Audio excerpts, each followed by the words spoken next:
I stood frozen in the dining room doorway holding the silver tray of appetizers I'd prepared for our family dinner as my stepsister Madison's cruel laughter filled the room. "She's basically our maid," she announced to her boyfriend, gesturing at me with her wine glass. My stepmother nodded approvingly while my father stared at his plate. The doorbell rang just then, and I set down the tray to answer it. The courier handed me a thick envelope. "Urgent delivery for the property owner," he said. 3 months earlier, I'd received a life-changing call that arrived while I was finishing my overnight shift at the hospital. The voice on the other end belonged to a lawyer named Bernard Hutchinson, whose formal tone immediately set my nerves on edge. "Miss Jamie Richardson," he'd asked, and when I confirmed, he delivered news that made me sink into the nearest chair. "I'm calling regarding the estate of Helen Margaret Whitfield. I understand she was your great-aunt." "Aunt Helen, my mother's aunt who had become my lifeline after Mom died when I was 12. She'd been the only family member who stayed in regular contact, sending birthday cards with handwritten notes and calling every Sunday evening without fail. She passed away peacefully in her sleep 2 weeks ago," Mr. Hutchinson continued. "You're named as the primary beneficiary in her will." The room spun slightly as he explained the details. Aunt Helen hadn't just left me some money or jewelry. She'd left me everything, her entire real estate portfolio, spanning 3 states. The crown jewel of this unexpected inheritance was a property management company called Phoenix Holdings, LLC, along with all its rental properties. "There's one property in particular you should know about," Mr. Hutchinson had said, shuffling papers audibly through the phone. 427 Magnolia Street. My heart stopped. That was my current address. The beautiful Victorian house where I'd lived for the past 7 years, paying rent for a converted attic room while my step-family occupied the rest of the sprawling home. "That can't be right," I'd whispered. "Oh, it's correct. Your aunt purchased the property 5 years ago through a blind trust. The family living there, your family, I presume, has been paying rent to Phoenix Holdings, which you now own entirely." I'd sat in stunned silence as he explained how Aunt Helen had structured everything. She'd bought the house secretly after learning about my living situation, setting up a property management company to handle the rental arrangement so my family would never know she owned it. Every month, my father had been writing rent checks to a company that would now be depositing them into my account. "Your aunt was quite specific in her instructions," Mr. Hutchinson had added. "She felt you deserved to decide how to handle this situation without interference. All the paperwork is in order, and the transfer will be complete within 30 days. That conversation had been 3 months ago. I'd spent weeks meeting with lawyers, signing documents, and trying to wrap my mind around the fact that I now owned the house where I'd been treated like an unpaid servant. The official transfer had been finalized last week, and I'd planned tonight's dinner as the moment to reveal everything. I'd imagined doing it gracefully, perhaps over dessert, finding the right words to explain how things would change. I'd even practiced in front of my bathroom mirror, trying different approaches that balanced honesty with kindness. But as I'd spent the entire afternoon in the kitchen, preparing an elaborate meal, while listening to Madison and her mother Patricia, lounging by the pool complaining about the neighbor's hedge being half an inch too high on their side, my resolve had begun to crack. They'd made 3 trips to the kitchen not to help, but to critique my menu choices and remind me to use the good china for Madison's boyfriend Trevor. "Make sure you don't burn the roast like last time," Patricia had said, despite the fact that I'd never burned anything in my life. "And remember, Trevor's from a good family. We want to make the right impression." Standing in that dining room doorway holding the tray of carefully crafted appetizers while Madison called me basically our maid, I realized my graceful announcement was never going to happen. They weren't capable of hearing it. In their minds, I would always be the help, regardless of what papers I held or what properties I owned. The envelope in my hand felt heavier than it should. I'd asked my lawyer to prepare eviction notices as a backup plan, hoping I'd never need them. Mr. Hutchinson had raised an eyebrow when I'd made the request. "Just in case things don't go as smoothly as I hope," I'd explained. Now, feeling the weight of their dismissal and disrespect, I understood why Aunt Helen had kept her ownership secret.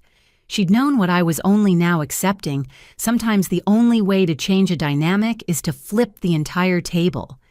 The morning after the dinner disaster, I woke at 5:30 as usual, my internal clock refusing to let me sleep past dawn, even though exhaustion weighed down every bone in my body. The attic room was cold. It always was in November, with its single ancient radiator that clanked and wheezed but barely produced heat. I wrapped myself in the thick robe I'd bought with my first paycheck as a pediatric nurse and made my way down 2 flights of stairs to the kitchen. The house was silent except for the familiar creaks and groans of old wood settling. This Victorian had been built in 1924, and every board seemed to have its own voice. I'd learned them all during my 7 years here, knowing which steps to avoid when trying not to wake anyone, and which floorboards announced arrivals better than any doorbell. As I started the coffee maker, a luxury I'd purchased for myself since Patricia insisted on buying cheap instant coffee for the household, memories of how this arrangement began flooded back. I'd been 21, fresh out of nursing school and starting my first real job at Children's Hospital of Philadelphia. My father had called me one evening, his voice lighter than I'd heard it in years. "I've met someone," he'd said. "Her name's Patricia, and she makes me happy, Jamie, really happy." I'd been genuinely glad for him.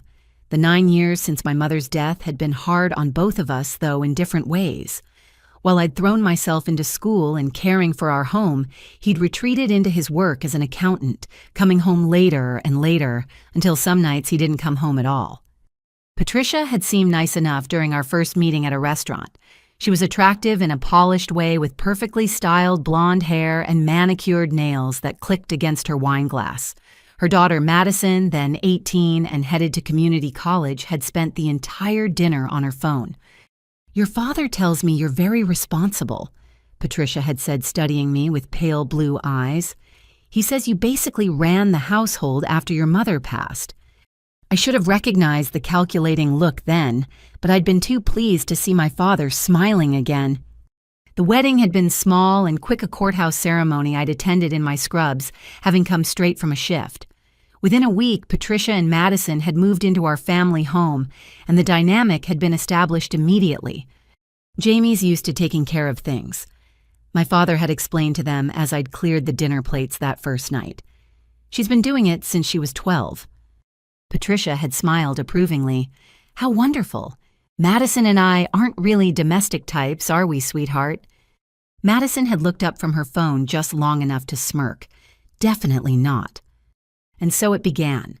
What had started as me being helpful cooking dinner, because I got home first, tidying up because I liked things neat, had gradually morphed into an expectation, then an obligation, finally an unspoken requirement for my continued residence in my childhood home. The transformation had been gradual enough that I'd barely noticed it happening. First, Patricia had suggested I move to the attic room. "Madison needs a proper bedroom, and that attic space is so cozy," she'd said. "Plus, with your nursing hours, you'll have privacy up there." My father had agreed it made sense. My mother's craft room in the attic had been converted into a small bedroom with a slanted ceiling that meant I could only stand upright in the center. But I'd been working so many double shifts as a new nurse that I'd told myself it didn't matter. Then came the rent. "Everyone should contribute," Patricia had announced 6 months after moving in. "Madison's in school and I'm not working while I settle in, but you have a good job, Jamie. $400 a month seems fair for room and board." The board part had been a joke. I bought my own groceries after Patricia complained my soy milk took up too much refrigerator space. I cooked elaborate meals I barely had time to eat because my family dinners consisted of serving others while standing in the kitchen catching bites between bringing out courses. Over the years, the rent had increased first to $500, then $600, now $700 a month for my attic space. Meanwhile, I watched Patricia redecorate the entire house, removing traces of my mother piece by piece. The wallpaper Mom had chosen was replaced with Patricia's preferred beige paint. The garden my mother had lovingly tended was paved over for a larger patio. "Your mother had interesting taste," Patricia would say whenever she changed something else. "But we need to modernize." My father said nothing. He'd mastered the art of strategic silence, burying himself in his newspaper or suddenly needing to make work calls whenever tension arose. On the rare occasions I'd tried to talk to him about how I was being treated, he'd pat my shoulder and mumble something about keeping the peace.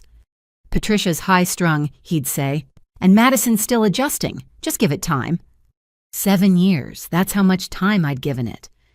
In those 7 years, I'd advanced from junior nurse to charge nurse in the pediatric ICU.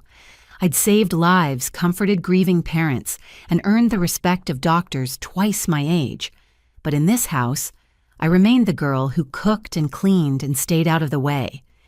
My phone buzzed with my work alarm. 6:30. Time to shower and leave for my 12-hour shift. As I headed back upstairs, I paused at the second-floor landing. Through Patricia and my father's bedroom door, I could hear Patricia's alarm going off. She'd hit snooze at least 3 times before getting up around 8, then spend 2 hours on her morning routine before heading to her part-time job at a boutique owned by her friend. Madison's door was covered in "keep out" signs and band stickers. She'd dropped out of community college after 1 semester and now worked sporadically as a social media consultant, which seemed to mean taking selfies and attending parties. At 25, she still lived at home rent-free, her mother quick to point out that creative types need support while they find their path. I climbed the narrow stairs to my attic room, ducking automatically at the low beam that had caught my head countless times in the early days. The space was cramped, but meticulously organized it had to be to fit everything I owned. My nursing textbooks lined a small shelf alongside the few photo albums I'd managed to save from Patricia's redecorating purges. My mother smiled out from a frame on my nightstand, frozen in time at 38, just 2 years older than I was now. "You wouldn't recognize the place, Mom," I whispered to her photo. "Or maybe you would. Maybe you'd see exactly what I've been too scared to see." The shower in my tiny bathroom ran lukewarm at best, another perk of attic living. As I dressed in fresh scrubs, I caught sight of myself in the mirror. 28 years old with tired eyes and shoulders that curved forward from years of making myself smaller in my own home. But there was something else in my reflection now, a straightening of my spine, a firming of my jaw. The knowledge that I owned the deed to this house had changed something fundamental in how I saw myself. I wasn't a guest here, tolerated in exchange for services rendered. I was the owner, and they were tenants who'd violated not just the terms of their lease, but basic human decency. My shift at the hospital passed in a blur of medications, monitoring, and the controlled chaos of pediatric intensive care. I held a premature baby whose parents were too scared to touch her, helped a 6-year-old boy recovering from heart surgery take his first steps, and stayed late to sit with a teenage girl who'd survived a car accident that killed her best friend.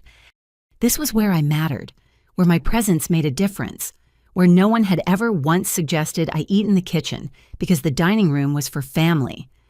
By the time I returned home that evening, it was past 8 o'clock.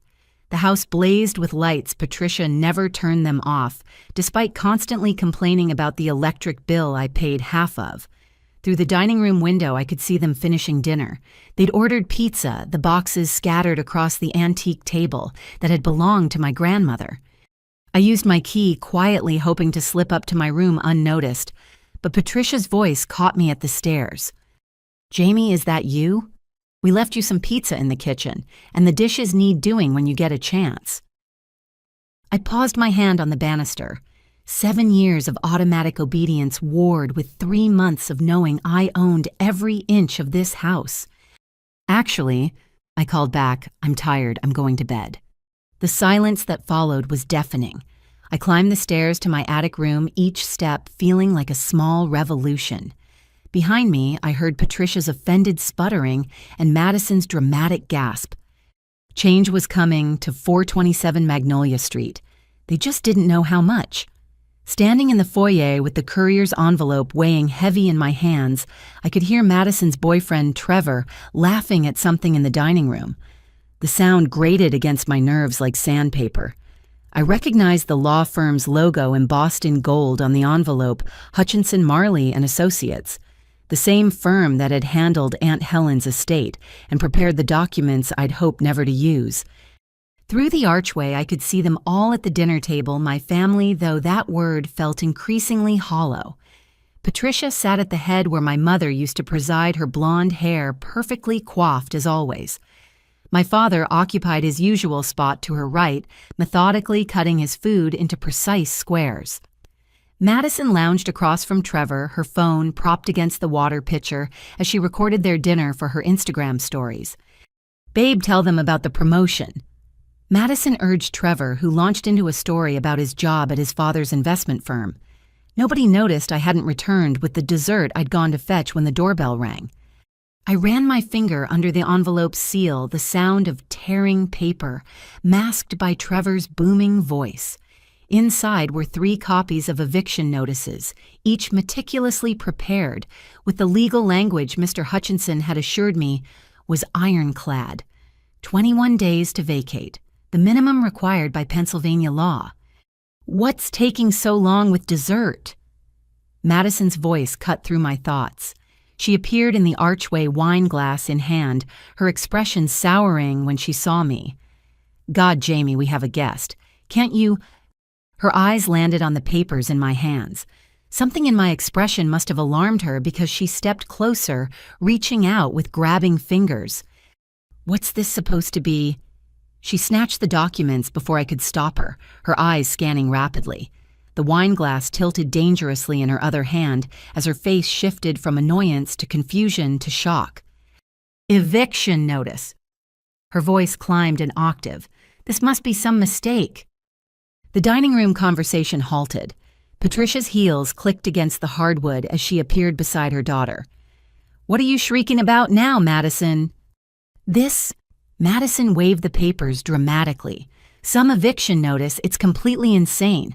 Tell her mom. Tell Jamie this is obviously fake or something. We've never missed a rent payment to the property management company."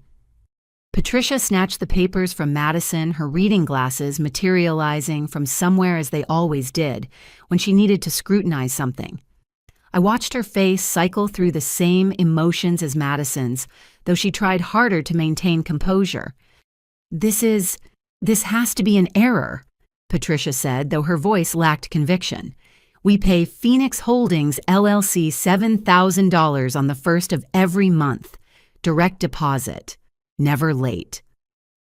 "There's no error," I said quietly. My father appeared in the doorway, Trevor hovering behind him, with the confused expression of someone who'd stumbled into family drama on a first visit. "What's happening?" Dad asked, though his tone suggested he'd rather not know. "Your daughter seems to be involved in some kind of prank," Patricia said, thrusting the papers at him. "An eviction notice, as if anyone could evict us from our own home." "Technically," I said, finding my voice growing stronger, "it's not your home. You're renters, and I'm within my legal rights to issue this notice." The foyer fell silent except for the grandfather clock ticking in the hallway, another piece that had belonged to my mother's family, somehow surviving Patricia's redecorating purges. Trevor cleared his throat awkwardly. "Maybe I should—" "Stay," Madison commanded, grabbing his arm. "I want a witness to whatever insanity is happening here." Patricia's eyes narrowed as she studied me with the calculating look I knew too well.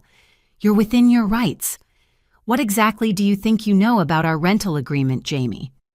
"I know everything about it," I replied, surprised by how calm I felt. "I know you pay $7,000 monthly for a 4-bedroom, 3-bathroom Victorian in one of Philadelphia's most desirable neighborhoods. I know you signed a lease agreement that specifically limits occupancy to 4 people and 2 pets. I know you're currently in violation of multiple terms of that lease."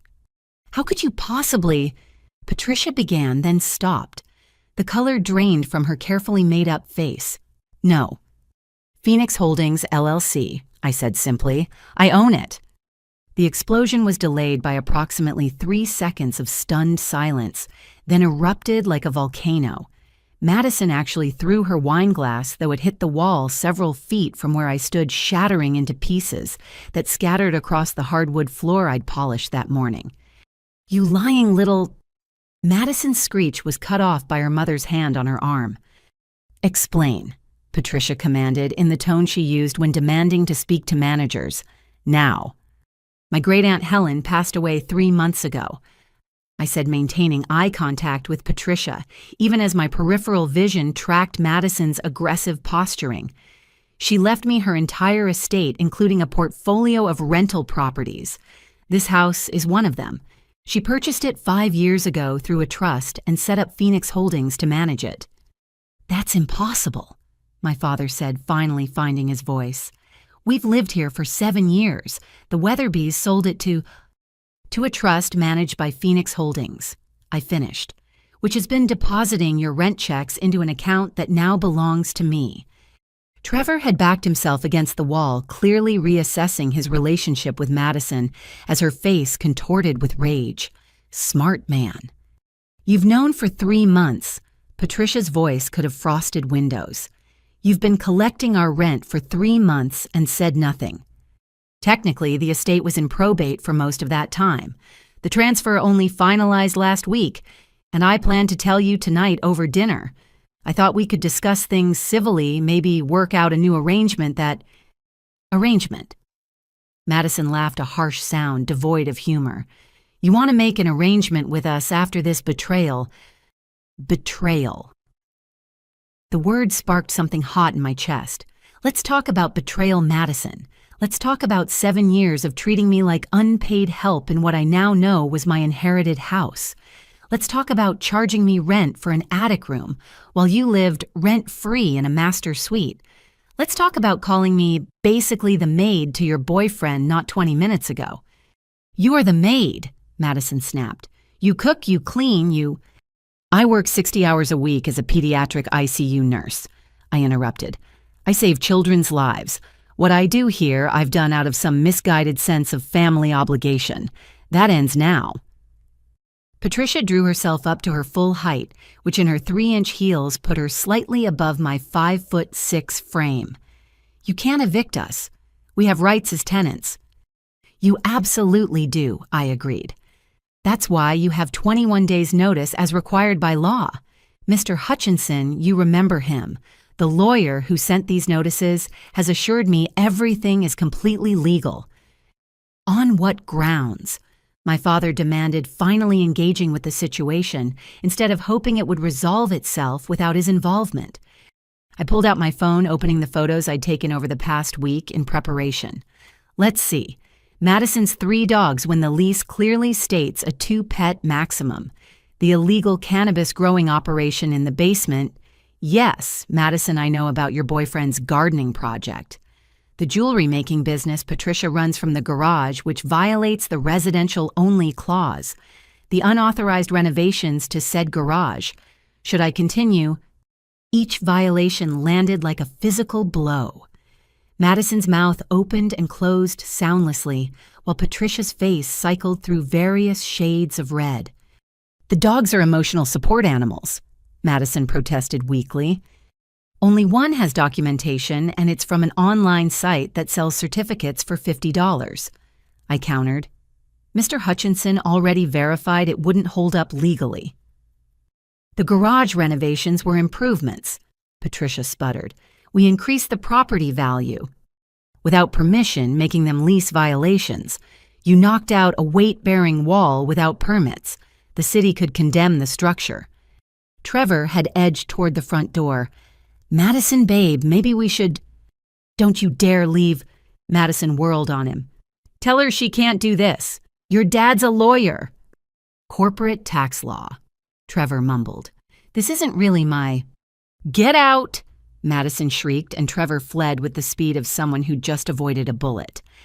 The front door closed behind him with a definitive click that seemed to echo in the sudden silence. My father sank onto the bottom stair, head in his hands. Patricia stood frozen, her mask of superiority cracking as the reality set in.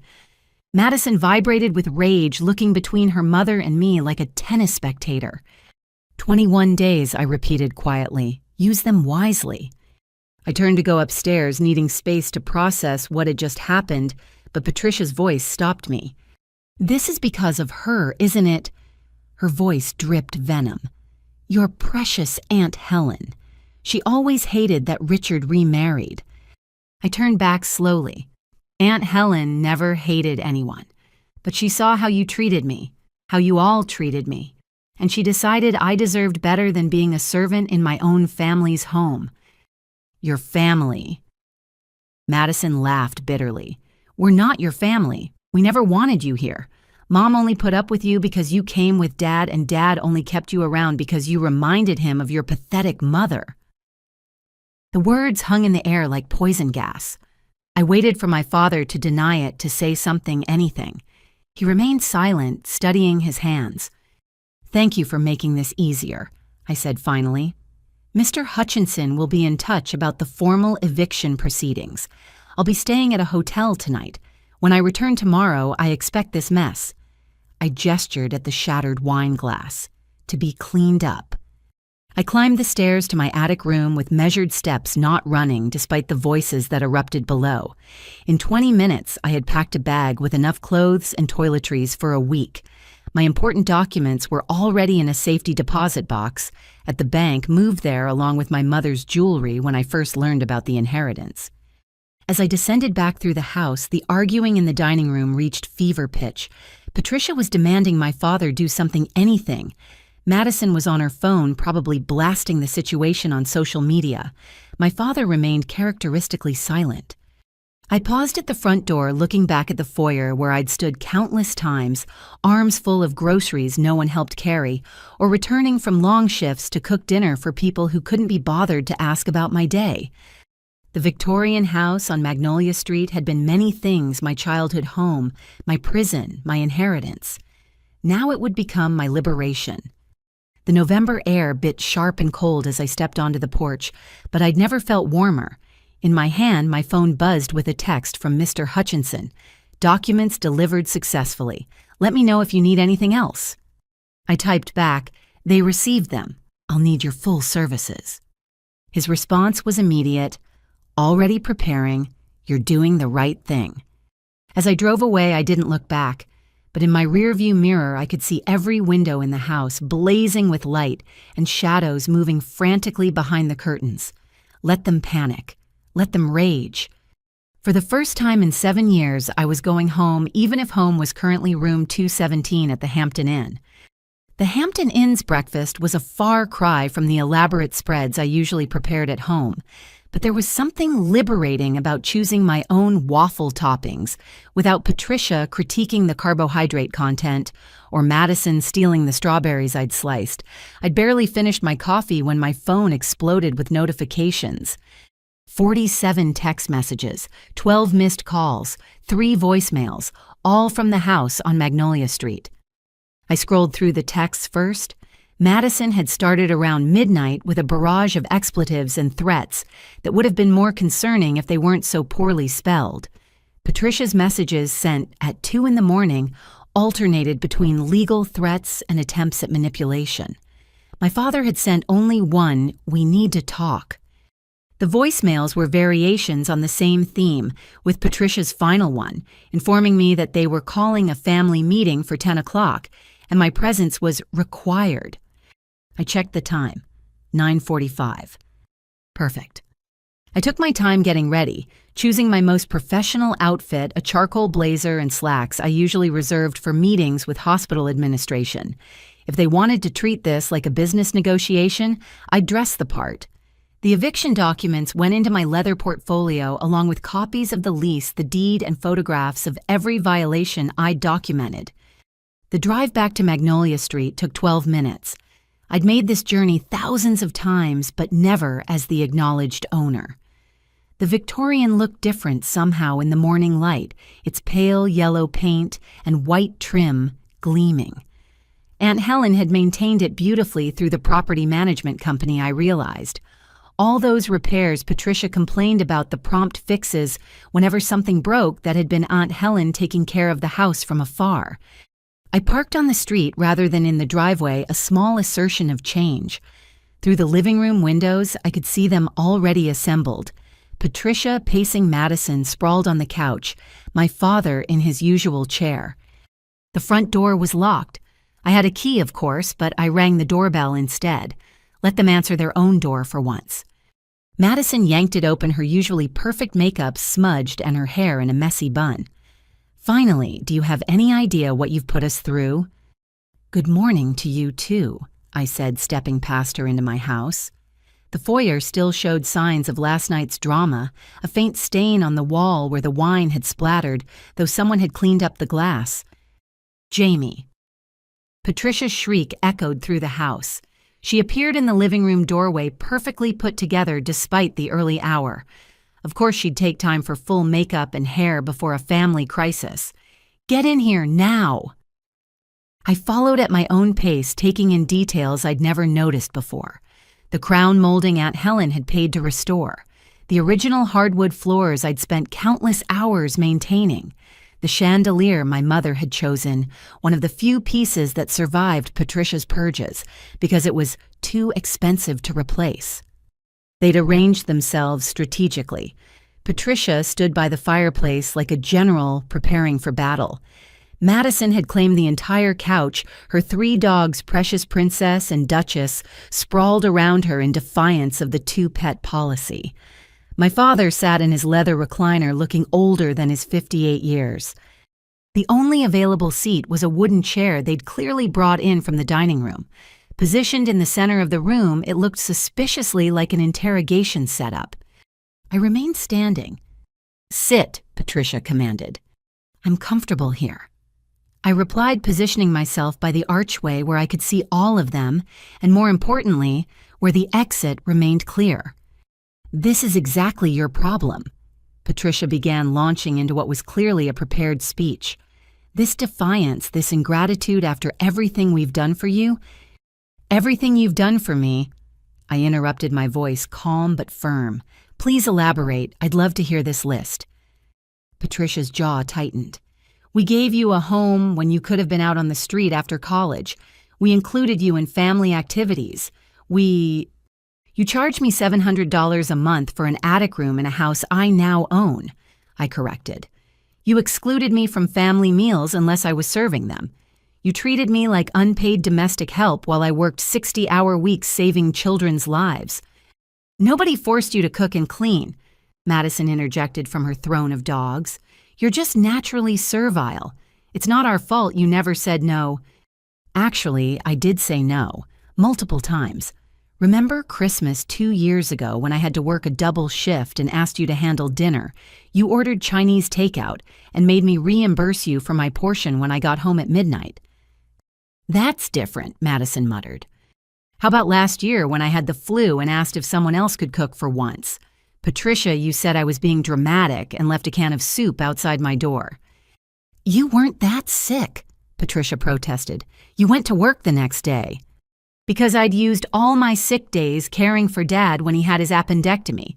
The same surgery where you went to a spa weekend because hospitals depressed you."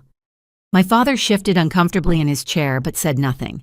His silence had become such a constant that I barely expected more. "Did you have something to do with this?" Patricia whirled on me, brandishing her phone. "Did you somehow manipulate Helen into leaving you this house?" "Is that really what you think?" I asked. "That I somehow tricked a sharp 91-year-old woman into leaving me property? Aunt Helen had all her faculties until the end. She made her choices based on what she observed." "And what exactly did she observe?" Patricia's voice could have cut glass. I pulled out my phone, opening the email Mr. Hutchinson had sent with scanned copies of Aunt Helen's letter. "Would you like me to read her exact words?" Before they could respond, I began, "I've watched my grandniece, Jamie, endure treatment that would break most people's spirits. She pays rent for substandard accommodations in her family home while working tirelessly as a nurse. She cooks elaborate meals she's not invited to share. She cleans spaces she's not welcome to enjoy. She gives endless labor and receives endless criticism in return." Madison snorted. "Dramatic much?" I continued reading. "The family treats her not as a daughter and sister, but as convenient help. They take her money, her time, her efforts, and give back nothing but disdain. Richard has failed his daughter in every way that matters, choosing comfort over conscience. I cannot fix the emotional damage they've inflicted, but I can ensure Jamie has the security and dignity she deserves." Silence settled over the room like a heavy blanket. Patricia's face had gone pale beneath her foundation. Madison chewed her lip, a nervous habit she usually hid. My father stared at his hands folded in his lap. "She spied on us," Patricia said, finally grasping for outrage. "She invaded our privacy." "She visited twice a year and had eyes," I corrected. "Anyone could see how you treated me. The neighbors have seen it. My co-workers have seen it when I've had to explain why I can't join them for drinks because I need to get home to cook dinner. Everyone has seen it except the three of you." "This is illegal," Patricia announced, switching tactics. "You can't evict family." I opened my portfolio, pulling out the lease agreement. "Actually, you're not my family, you're my tenants. And according to this lease you signed with Phoenix Holdings, I can evict you for multiple violations." I spread the supporting documents on the coffee table Patricia had bought to replace my mother's antique. Unauthorized renovations to the garage without permits, running a business, your jewelry-making operation from a residential property, exceeding the pet limit, subletting space to Madison's boyfriend for his growing operation. "Ex-boyfriend," Madison muttered, "and I didn't know he was growing anything." "The plants in the basement with the grow lights suggest otherwise," I said. "Then there's the parties that violate noise ordinances, the damage to the hardwood floors from your dogs, and my personal favorite, the clause about maintaining the property in good condition, which you violated by removing load-bearing walls in the garage." "We improved the property value," Patricia protested. "You created a potential structural hazard. The city inspector I consulted was quite concerned. In fact, he mentioned potential fines." That was a calculated bluff. I hadn't actually called an inspector yet, but Patricia's face suggested she believed it. "Daddy, do something," Madison commanded, reverting to the whine that usually got her what she wanted. My father finally looked up, meeting my eyes for the first time since I'd entered. "Jamie, you're upset. I understand that, but this is extreme. Surely we can work something out." "I'm not upset, Dad. I'm done. There's a difference." I kept my voice level, professional. "I tried to work things out for 7 years. I accepted every excuse, every promise that things would get better. They never did." "But eviction," he spread his hands. "Where will we go?" "That's not my problem to solve. You have 21 days to figure it out." 21 days, Madison screeched. "I'm having my birthday party here in 2 weeks. I've already sent invitations. Then you'll need to find a new venue." "You can't do this." Madison jumped up, scattering dogs. "This house has been our home for 7 years. And it's been mine for 28, I said quietly. "Every birthday, every Christmas, every important moment of my life until Mom died happened in this house. You've spent 7 years trying to erase her from it. The wallpaper, she chose the garden. She planted the furniture her family passed down. You've systematically removed it all." "Your mother's been dead for 16 years, Patricia said coldly. "It's morbid to keep shrines." Something inside me, some last thread of restraint, snapped. Morbid? You want to know what's morbid? It's a grown woman being jealous of a ghost. It's systematically erasing every trace of a child's dead mother while demanding that same child cook her recipes because Jamie makes it just like a real homemaker. It's charging that grieving child rent in her own inherited home while living off her father's income and contributing nothing but criticism and cruelty. "How dare you?" Patricia started. "I'm not finished." My voice rose for the first time. What's morbid is a father who's so desperate to keep his new wife happy that he'll watch his daughter be turned into a servant. What's morbid is a 25-year-old woman who's never held a real job, never paid rent, never cooked a meal, but feels entitled to call the person supporting her lifestyle the help. "I have a job," Madison protested. "I'm a social media influencer." You have 3,000 followers, most of whom are bots. Your last sponsored post was for a teeth whitening kit that paid you in product. You've earned less this year than I spend on groceries for this household in a month." "Richard," Patricia commanded, "control your daughter." My father stood slowly, his accountant's posture straightening. For a moment, I thought he might actually defend me. "Jamie," he said, in his reasonable voice, the one he used for difficult clients, "let's discuss this calmly. There's no need for lawyers and evictions. We're family." "Are we?" I asked. "Because family doesn't charge family rent for an unheated attic room. Family doesn't make family eat alone in the kitchen. Family doesn't stand by while their daughter is called the maid and say nothing." "I didn't hear Madison say that," he protested weakly. "Because you never hear anything that might require you to take a stand. You've perfected the art of strategic deafness, Dad. Every cruel comment, every unfair demand, every moment where you could have said enough, you chose silence. Well, congratulations. Your silence bought you 21 days to find a new place to live." "You're being vindictive," he said, his voice hardening. "This isn't like you, Jamie. Your mother would be disappointed." The words hit exactly where he'd aimed them, but instead of crumbling, I felt a surge of clarity. "My mother," I said slowly, "would be disappointed that it took me 7 years to stand up for myself. She raised me to be strong, to know my worth, to fight for what's right.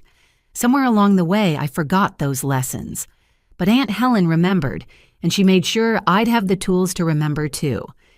I gathered my documents, sliding them back into the portfolio with steady hands. "The eviction notice is legal and enforceable. You have 21 days. I suggest you use them wisely." "Where are you going?" Patricia demanded as I headed for the archway. "To the hotel where I'm staying until you vacate my property. Don't try to change the locks. I have legal ownership and will return with law enforcement if necessary. Don't damage anything in retaliation. I've documented the current condition and will pursue charges for any vandalism. And don't think this is a negotiation. It's not." "Jamie, please," my father called after me. "Let's talk about this, just the two of us." I paused at the threshold, looking back at the man who'd raised me, loved me, and ultimately failed me. "We had 16 years to talk, Dad. You chose Patricia's comfort over those conversations every single time. I'm done talking." As I walked through my house to the front door, I heard the explosion of voices behind me. Patricia shrieking about lawyers and rights, Madison wailing about her party and her life being ruined, my father trying to calm them both with empty platitudes. The November air embraced me as I stepped onto the porch. Across the street, Mrs. Chen was pretending to water her already dormant garden while obviously watching the drama. She caught my eye and gave me a small nod of approval. I nodded back, then walked to my car with my head high. 21 days. That's all that stood between me and freedom in my own home. As I drove away, my phone buzzed with incoming calls and texts. I ignored them all. For the first time in 7 years, their crisis was not my problem to solve. The hotel room was quiet when I returned a blessed sanctuary from the chaos I'd left behind. I ordered room service, something I'd never done before, and ate lunch while watching the city skyline instead of serving others and catching bites in the kitchen. My phone continued buzzing. Finally, I checked the messages. Most were variations of rage and disbelief from Madison and Patricia, but one stood out. From Dad, "Your Aunt Helen would be proud of you. I'm sorry it came to this. I'm sorry for everything." I stared at the text for a long moment, then deleted it without responding. Sorry was just another word when it came without action or change. Aunt Helen had known that. She'd known that sometimes the only way to save yourself is to stop trying to save everyone else. The family meeting from hell was over, but my real life, my free life, was just beginning. The explosion was immediate. Madison threw her phone, screaming about her upcoming birthday party. The device sailed past my head, missing by inches, before clattering against the hardwood floor. The protective case bedazzled with fake diamonds spelling "Princess" scattered rhinestones across the Persian rug Patricia had bought to replace my grandmother's hand-woven carpet. My party is in 2 weeks. Madison's voice climbed to a pitch that made the dogs whimper. Everyone's already RSVP'd. The caterers are booked. This is social suicide. Patricia snatched the eviction papers, waving them like a battle flag. You manipulative little, this is entrapment. You've been planning this, haven't you? Pretending to be the dutiful daughter while plotting behind our backs? There's no entrapment, I said, maintaining the calm tone I used with agitated families at the hospital. You signed a lease with clear terms. You violated multiple clauses. The law is straightforward. My father finally spoke, his voice carrying the authority he usually reserved for correcting accounting errors. This is illegal. You can't evict family. I pulled out my phone, showing them the lease they'd signed with Phoenix Holdings. The document filled the screen, their signatures clear at the bottom. Actually, you're not my family, you're my tenants. And according to this lease you signed, I can evict you for multiple violations. We didn't know Phoenix Holdings was you. Patricia protested, her face flushing beneath her carefully applied foundation. That's irrelevant. You signed a binding legal agreement. Ignorance of ownership doesn't void the contract. But we've been paying rent. Madison grabbed the papers back from her mother, scanning frantically. $7,000 a month, that has to count for something. It counts as fulfilling one obligation while violating numerous others, I explained. Let me list them for you. I pulled up the photos on my phone, each one date-stamped and clear. First, the pet violation. The lease allows 2 pets maximum. You have 3 dogs, Madison. They're emotional support animals, she protested. Only Precious has documentation, and it's from an online site that sells certificates without verification. Mr. Hutchinson already confirmed it won't hold up legally. Princess and Duchess are simply pets, putting you one over the limit. This is discrimination, Madison shrieked. I have anxiety. Having anxiety doesn't exempt you from lease terms, I continued. Second violation, the garage conversion. Patricia, you removed a load-bearing wall to create your jewelry workshop without permits or permission. Patricia's face went from red to white. That was an improvement. We increased the property value. You created a structural hazard. The city could condemn it. Which brings me to the third violation, running a commercial business from a residential property. Your Etsy shop, Patricia's Precious Pieces, lists this address as its base of operations. It's a hobby, Patricia sputtered. You filed a Schedule C on your taxes last year claiming business expenses. That makes it commercial activity. My father stood abruptly, pacing to the window. Jamie, this is vindictive. We can work something out. Can we, like we worked out a fair rent for my attic room, like we worked out sharing household responsibilities, like we worked out basic respect for my contributions to this family. I turned back to my phone. Fourth violation, subletting without permission. Madison, your ex-boyfriend Trevor was growing cannabis in the basement. That's both a lease violation and potentially criminal. I didn't know. Madison's protest rang hollow.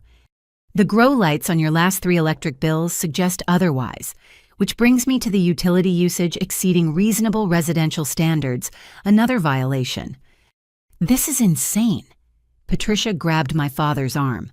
Richard, call our lawyer. By all means, I said. Have them review the lease. Mr. Hutchinson is one of the best property lawyers in Philadelphia. He's made sure everything is ironclad. Madison had started crying, mascara running in black streams down her cheeks. Where are we supposed to go? Do you want us homeless? I want you gone, I said simply. Where you go is your responsibility. You have 21 days to figure it out. But my party, Madison wailed. I've been planning it for months. It's going to be featured on Party Girls Philly's Instagram.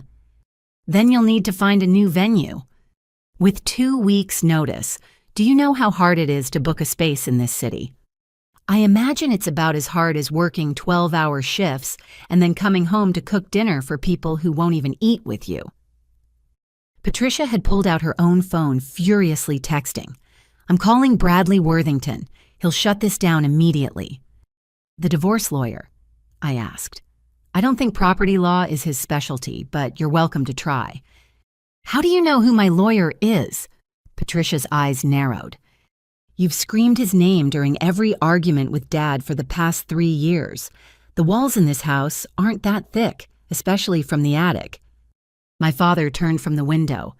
Jamie, you're upset, I understand, but throwing us out won't change the past.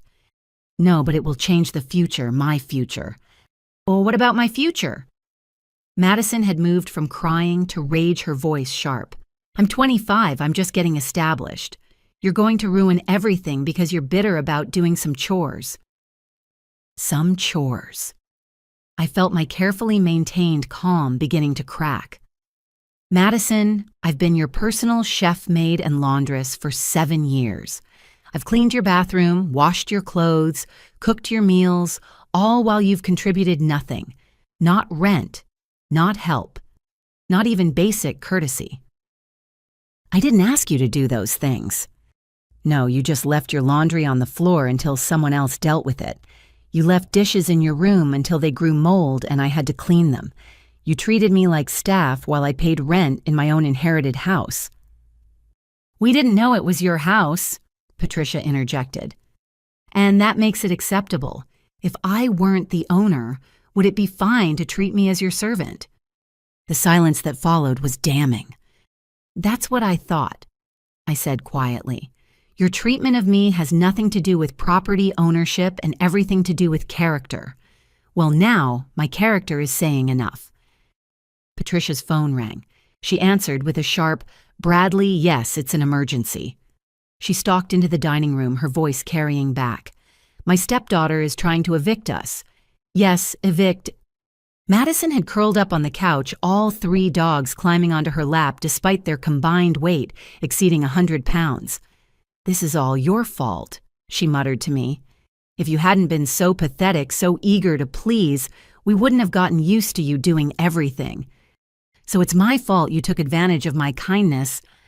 It's not taking advantage when someone volunteers. I volunteered to help family. You turned it into an expectation, then an obligation, then treated me with contempt for fulfilling it. My father sat heavily in his chair. Your mother wouldn't have wanted this, Jamie. She believed in family sticking together. Don't you dare, I said, my voice low and dangerous. Don't you dare invoke Mom when you've let Patricia systematically erase her from this house, when you've stood by as they've treated her daughter like a servant. Mom believed in family, yes, but she also believed in dignity, respect, and standing up to bullies. Patricia's not a bully, he said weakly. She called me the help to my face. She's charged me rent for an unheated attic room while her daughter lives in a master suite for free. She's redecorated this entire house to remove any trace of the woman you claim to love. If that's not bullying, what is? Patricia returned her expression triumphant. Bradley says eviction proceedings can be challenged. He's filing an injunction first thing Monday morning. He's welcome to try, I said, though he might want to research property law first and explain to a judge why you should be allowed to stay after violating multiple lease terms. We'll claim emotional distress, Patricia announced. Deliberate infliction of psychological harm. You've been planning this, gathering evidence against us. That's malicious intent. I've been documenting lease violations, which is my right as a property owner. But please tell a judge you're emotionally distressed by the consequences of your own actions. I'm sure that will go well. Madison suddenly sat up, her tear-stained face lighting with vindication. You recorded us without consent. That's illegal in Pennsylvania. Pennsylvania is a 2-party consent state for audio recordings. I agreed, which is why I only took photographs of lease violations and documented observable behavior.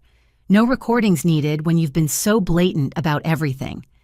The doorbell rang, cutting through the tension. We all froze. Did someone order something? I asked. Patricia and Madison shook their heads. My father shrugged. I moved to answer it, finding a young process server on the porch. I have documents for Patricia Morrison and Richard Richardson. That was fast, Bradley, Patricia muttered, reaching for the papers. But when she opened them, her face went white again. These aren't from Bradley. I recognized the letterhead, a credit card company. Then another envelope and another. Overdue notices. Collection attempts. Final warnings. "What are those?" Madison asked, peering over her mother's shoulder. Patricia tried to gather the papers, but Madison had already seen. "Mom, these are all in Dad's name." My father's head snapped up. "What?"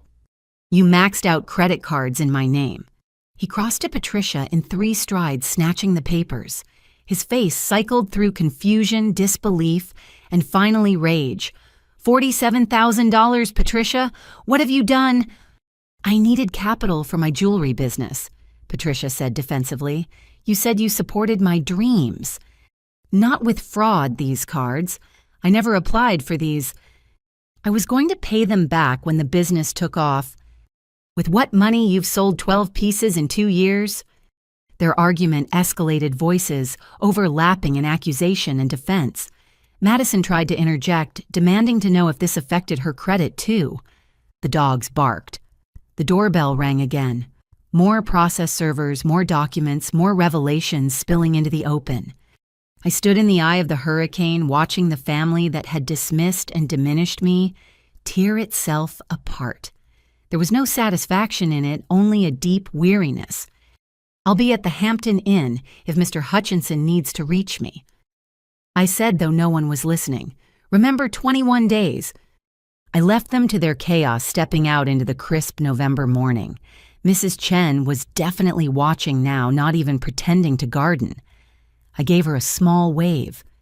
As I reached my car, my phone buzzed. A text from a coworker at the hospital. "Heard you finally stood up to your step-family. About time, drinks tonight to celebrate." For the first time in 7 years, I typed back, "Yes, I'd love that." 21 days. The countdown had begun, but my new life had already started.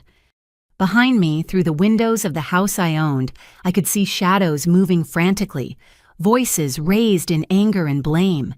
They'd turned on each other the moment their comfortable arrangement was threatened, revealing the shallow foundation of their unity. I drove away without looking back, heading to the hotel that felt more like home than that house had in years. 21 days until I could walk through my own front door without dread cook in my own kitchen, without criticism, and exist in my own space without apologizing for it. 21 days. I could wait. I'd already waited 7 years. What was 3 more weeks compared to a lifetime of freedom? 2 weeks into their 21-day notice, Madison had apparently decided that denial was her best strategy. Despite the chaos of packing boxes, despite Patricia's daily meetings with lawyers who all told her the same thing, despite my father's grim silence as he sorted through credit card fraud paperwork, Madison was throwing her birthday party anyway. I arrived home from a particularly brutal 12-hour shift to find my quiet street transformed into what looked like a music festival parking lot. Cars lined both sides of Magnolia Street, some blocking driveways, others parked on carefully maintained lawns. Bass thumped from my house with enough force to rattle the windows of neighboring homes. I had to park 3 blocks away and walk back still in my scrubs, exhaustion weighing down every step. It was 11:30 at night. The party had apparently been going since 8 based on the Instagram stories I'd seen during my dinner break. Madison, ever the aspiring influencer, had been documenting everything. As I approached my front door, I could see through the windows. The house was packed with people I didn't recognize. Red Solo cups in hand bodies pressed together in what used to be my mother's living room. Someone had moved the furniture. My grandmother's antique sideboard was shoved against a wall, drinks and mysterious stains already marking its surface. I tried my key. The lock had been changed.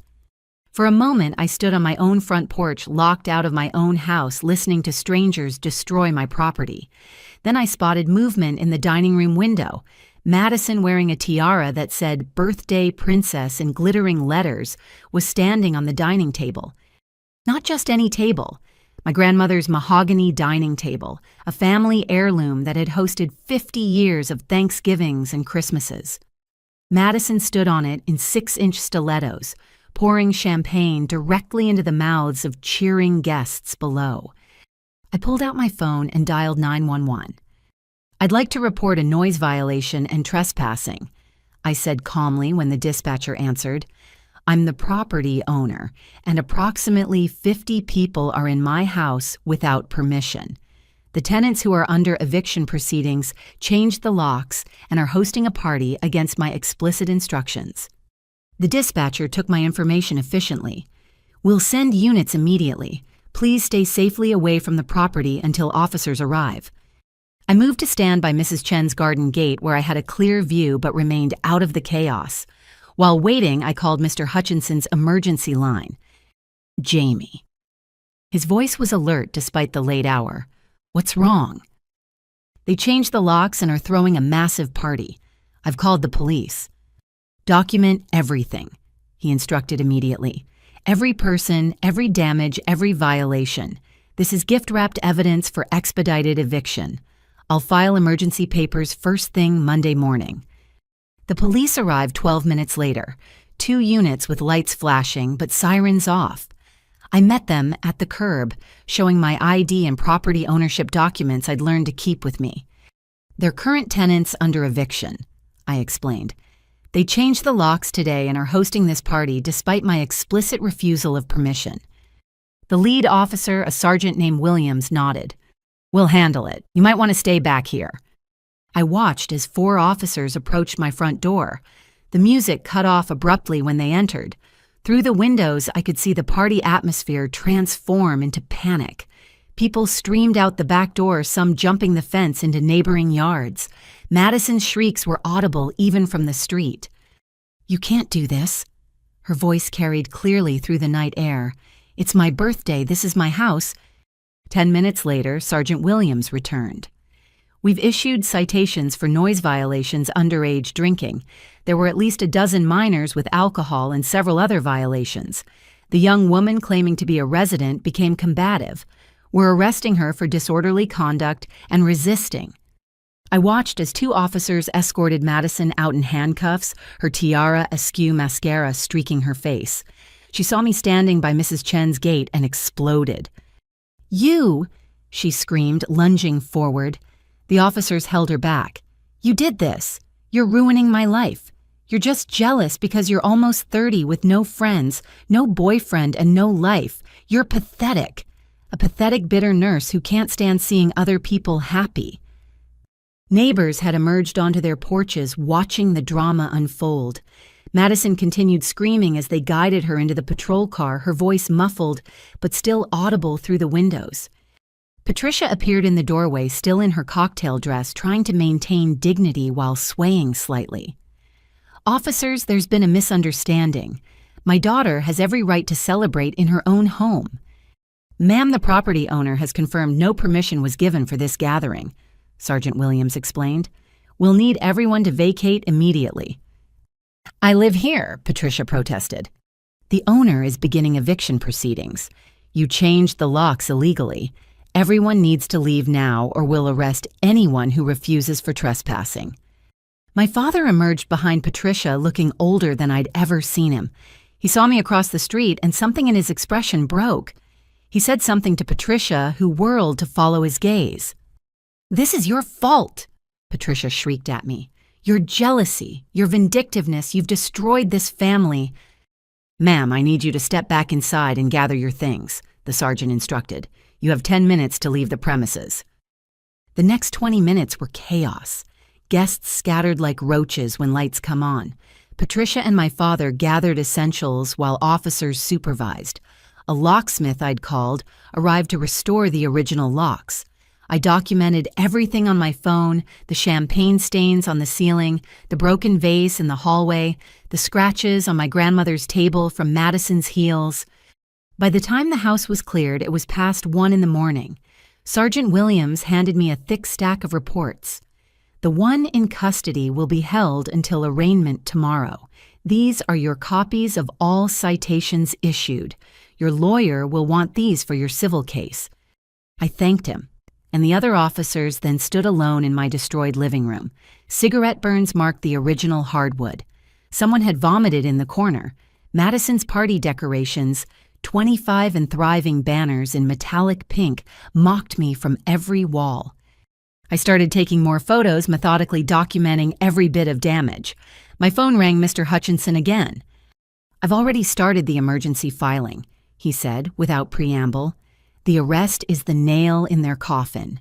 No judge will side with tenants who change locks and threw a party resulting in criminal charges. How bad is the damage? Thousands of dollars at least, maybe tens of thousands."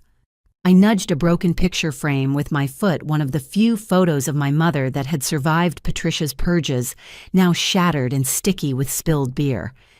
"Document everything, get repair estimates.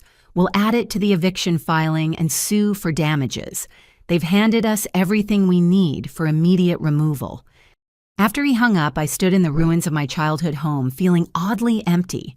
This wasn't how I'd wanted things to go. I'd imagined a clean transition, maybe even maintaining some kind of civil relationship with my father afterward. Instead, I was standing in a house that reeked of alcohol and smoked my stepsister in jail, my stepmother probably consulting every lawyer in the city. A knock on the door interrupted my thoughts. Mrs. Chen stood on the porch wearing a robe over her pajamas, holding a steaming mug. "Tea," she said, simply pressing it into my hands. "You look like you need it." "Thank you." The warmth of the mug grounded me. "I'm sorry about the noise, the disruption." "Don't apologize. I've watched them treat you terribly for years. Watched you leave for long shifts and come home to cook and clean for people who couldn't even say thank you." She patted my arm. "Your mother would be proud of you for finally standing up." "Would she?" I asked, suddenly exhausted. I just had my stepsister arrested on her birthday. "You had a trespasser arrested for destroying your property," Mrs. Chen corrected. "After giving them more chances than they deserved. I saw you trying to get in earlier, saw them lock you out of your own home. That's not family, dear. That's just people taking advantage." She left me with the tea and a promise to provide witness statements if needed. I sipped the warm liquid chamomile with honey and surveyed the damage again. It would take professional cleaners to handle this mess. The repairs would take weeks. My phone buzzed with notifications. Madison's arrest had already made it to social media, complete with blurry videos of her being led away in handcuffs. The comments ranged from shock to schadenfreude. Several were from people who'd apparently been at the party complaining about the psycho landlord who'd ruined everything. One comment stood out from someone I recognized as a former classmate of Madison's. "About time someone called her on her BS. She's been treating her stepsister like garbage for years. Karma's real." I locked the restored front door and headed to my car, leaving the house empty and wounded behind me. The hotel room waited a clean sanctuary from the chaos. As I drove through the quiet streets, my phone rang again. The caller ID showed the city jail. I declined the call. Madison could wait until morning. Everything could wait until morning. But morning came too soon, bringing with it a flood of texts, calls, and emails. Patricia had apparently spent the night rallying their extended network, painting me as a vindictive monster who deliberately ruined Madison's birthday. My father had left 3 voicemails, each more desperate than the last. I ignored them all and went to work. The pediatric ICU was busy requiring all my focus. I administered medications, monitored vital signs, comforted frightened children and exhausted parents. This was where I belonged, where my efforts mattered, where respect was freely given and received. During my lunch break, Mr. Hutchinson called with an update. The emergency eviction was approved. They have 48 hours to vacate starting from when they're served this afternoon. The judge was not impressed by the lock changing and party situation. 48 hours. I repeated, feeling a mix of relief and anxiety. The arrest sealed it. No judge wants to leave a property owner vulnerable to tenants who've shown such blatant disregard for law and property. I've also filed civil suits for damages and back rent for your attic room. Turns out charging you rent in a house you inherited could be considered fraud. The rest of my shift passed in a blur. When I finally left the hospital that evening, I had 37 missed calls and over 100 text messages. The eviction had been served. I drove past the house on my way to the hotel. A moving truck sat in the driveway. Through the windows, I could see figures packing frantically. Part of me felt guilty. Most of me felt free. 48 hours. Then I could go home, really home, for the first time in 7 years. The next morning arrived gray and drizzling, matching the mood that seemed to hang over Magnolia Street like fog. I sat in my rental car outside the house, watching the moving truck in the driveway, as two men loaded furniture under Patricia's sharp-eyed supervision. She stood under an umbrella, directing them with imperious gestures, still trying to maintain control even as her world crumbled. I'd taken the day off work. Mr. Hutchinson had advised me to be present during the move-out to document any additional damage or items they might try to take that weren't theirs. The 48-hour emergency eviction meant they'd be gone by tomorrow evening, but I wanted to ensure nothing went missing in the chaos. Madison was notably absent. After her arrest, she'd been released on bail posted by one of Patricia's friends. According to the social media posts I'd seen, she was staying with someone named Brittany, nursing both a hangover and her wounded pride. I was checking my email when movement caught my eye. Patricia had spotted my car. She said something to the movers, then began walking toward me with determined strides, designer heels clicking on the wet pavement. I locked my doors and rolled down the window just a few inches. Patricia approached with an expression I'd never seen before, a calculated vulnerability, like an actress preparing for an emotional scene. As she drew closer, I noticed her makeup was softer than usual, her typically perfect hair slightly mussed, as if she'd been too distraught to style it properly. Even her clothing seemed chosen for effect, a simple sweater and slacks instead of her usual sharp suits. "Jamie," she began, her voice trembling slightly. "Jamie, honey, we need to talk." The endearment was so foreign from her lips that I almost laughed. In 7 years, she'd never once called me honey dear or any other term of affection. "There's nothing to discuss," I said through the cracked window. "The eviction stands. You have until tomorrow evening. Please." She moved closer, rain beginning to spot her cream-colored sweater. "Can we talk inside just for a few minutes? I'm getting soaked." "The movers seem to be doing fine. You should supervise them." Her mask slipped for just a moment, a flash of the real Patricia, all sharp edges and calculation. Then the vulnerable expression returned, accompanied by what looked suspiciously like tears. "Jamie, we're family," she said, her voice catching. "Your father is devastated. This whole situation has spiraled out of control, and I take responsibility for that. I should have treated you better." The admission was so unexpected that I found myself studying her more carefully. Patricia never admitted fault, ever. In 7 years, I'd never heard her apologize for anything, not even when she'd accidentally backed into Mrs. Chen's mailbox and tried to blame it on delivery drivers. I agreed, keeping my voice neutral. "I was threatened," she continued, warming to her theme. "When I married your father, you were already so accomplished, so capable. I felt like I could never measure up to your mother's memory or to you. I handled it badly." The rain was picking up genuine tears, now mixing with raindrops on her face. Or maybe they weren't genuine with Patricia. It was impossible to tell. "Can we please go inside?" she pleaded. "Just to talk. The movers know what to do. I need to explain, to apologize properly, to make things right." Against my better judgment, I found myself considering it. Maybe it was the nurse in me trained to help people in distress.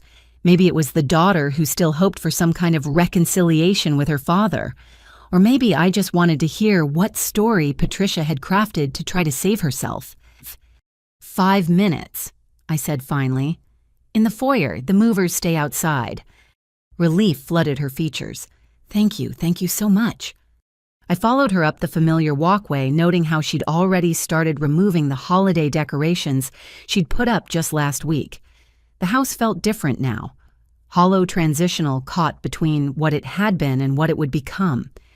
In the foyer, Patricia turned to face me. Without the rain as a prop, her performance had to rely on pure emotion. She was good, I had to give her that. "Jamie, I've been awful to you." She began wringing her hands. "I see that now. When Madison was arrested, when your father showed me those credit card bills, when I realized we were actually going to lose this house, it all became clear." She paused, seemingly overcome. "I've been jealous, petty, cruel. Your father loves this house because it reminds him of your mother, and instead of respecting that I tried to erase her, I made you sleep in that cold attic when there were empty bedrooms.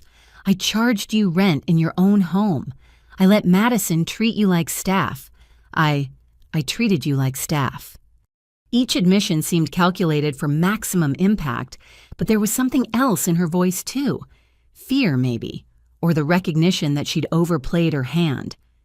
"And now," I asked. "Now I want to make it right."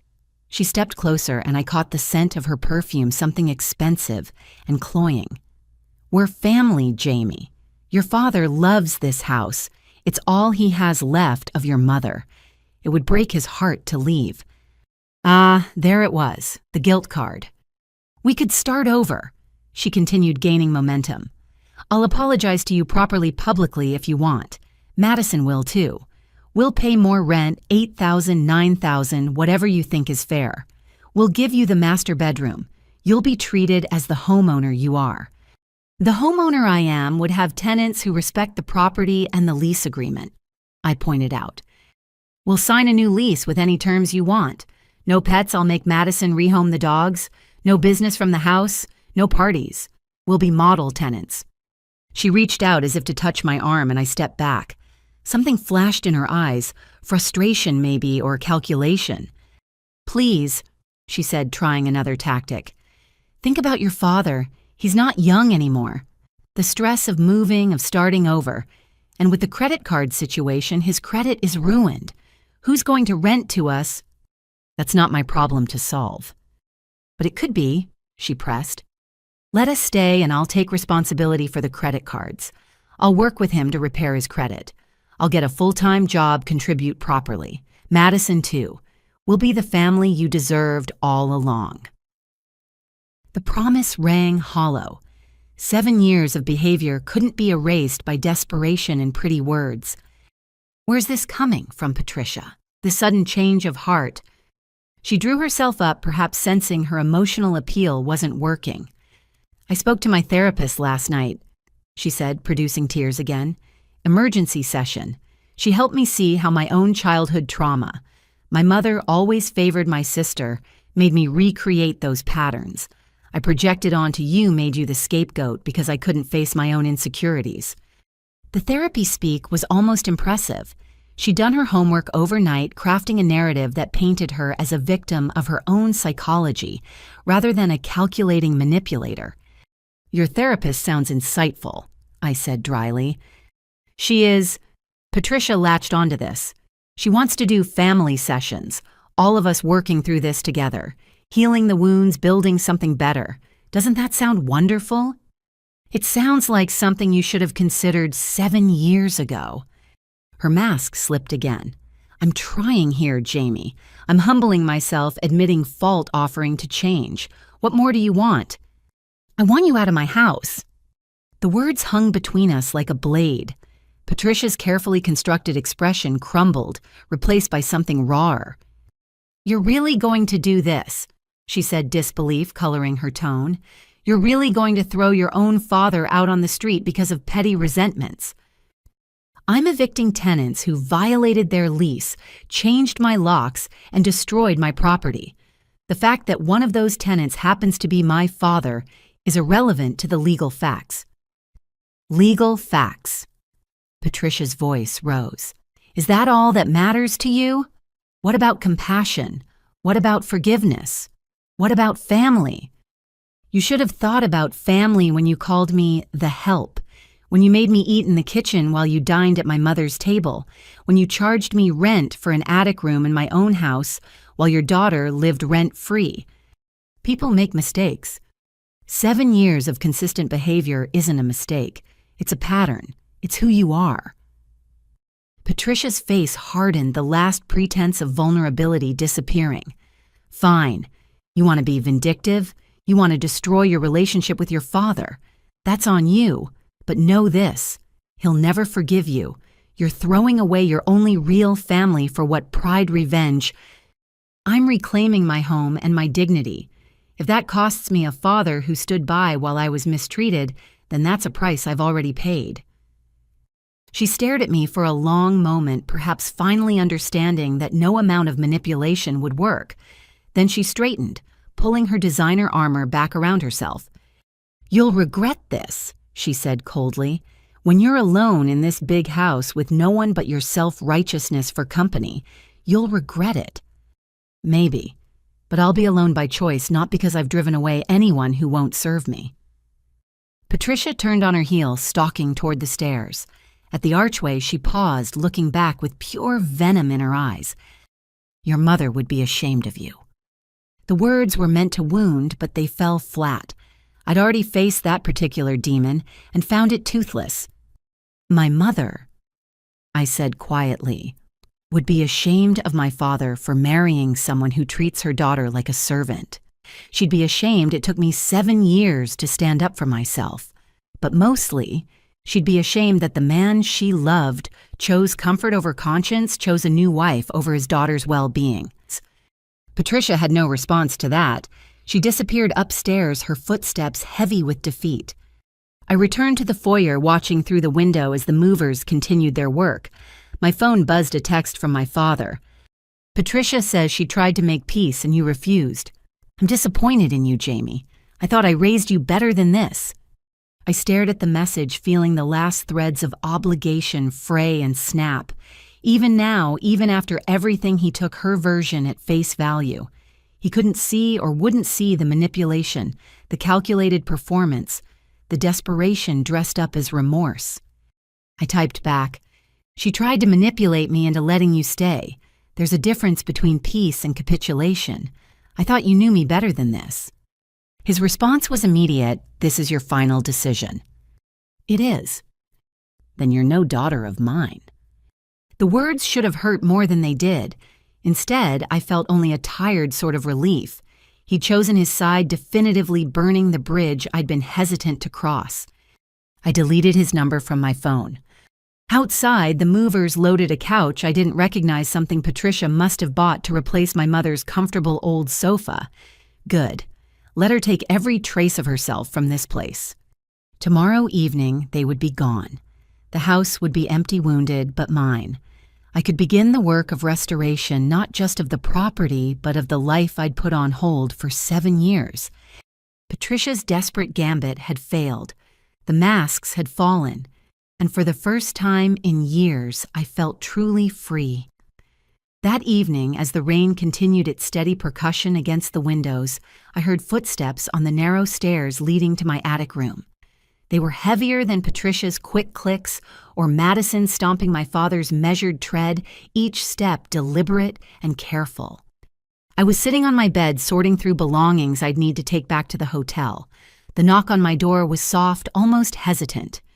"Jamie, it's Dad. Can we talk?" For a moment I considered refusing, but something in his tone, a weariness that matched my own, made me relent. "Come in." He entered slowly, having to duck under the low beam just as I did every day. It was the first time he'd been in this room in years, and I watched him take in the cramped space, the single bed pushed against one wall, the small dresser that doubled as a desk, the tiny window that provided the only natural light. "It's smaller than I remembered," he said quietly. "It's the same size it's always been, you just haven't looked." He stood awkwardly in the limited floor space, finally settling on the wooden chair I'd rescued from a garage sale. The silence stretched between us, heavy with 7 years of unspoken truths. "Patricia told me about your conversation," he began. "I'm sure she did." "She was trying to make peace, Jamie, trying to find a solution that worked for everyone. She was trying to manipulate me into letting you stay by suddenly discovering remorse she's never felt before." His jaw tightened. "That's unfair. People can change, admit their mistakes." "Dad." I cut him off, exhausted by the familiar pattern. In 7 years, has Patricia ever even once admitted she was wrong about anything? Has she ever apologized for anything? Has she ever shown the slightest consideration for my feelings or well-being? He opened his mouth, then closed it, unable to provide a single example. "Exactly," I continued. But the moment her comfortable life is threatened, she suddenly discovers therapy speak and crocodile tears. And you believe her because you always believe her, because it's easier than facing what you've allowed to happen in this house. What I've allowed, his voice sharpened. I've tried to keep peace in my home to balance everyone's needs by sacrificing mine. The words came out flat matter of fact. Every single time there was a conflict, you chose their comfort over my well-being. Every time. That's not true. Name one time I challenged. One single instance where you stood up for me against Patricia or Madison. One time you said enough when they were treating me like hired help. The silence stretched again. My father's face had gone red, but whether from anger or shame, I couldn't tell. You're being dramatic, he said finally. Yes, Patricia has her difficult moments and Madison is spoiled, but calling you hired help. She literally called me the maid at dinner the night this all started. To my face, in front of company. You were sitting right there. I didn't hear. You never hear. My voice rose for the first time. You've perfected selective deafness. Every cruel comment, every unfair demand, every moment where a father should have protected his daughter, you conveniently didn't hear, didn't see, didn't notice. I've been trying to make a blended family work. He stood abruptly pacing the 2 steps the room allowed. Do you have any idea how hard it is to balance a new wife, a stepdaughter, and you? I've been walking on eggshells for 7 years.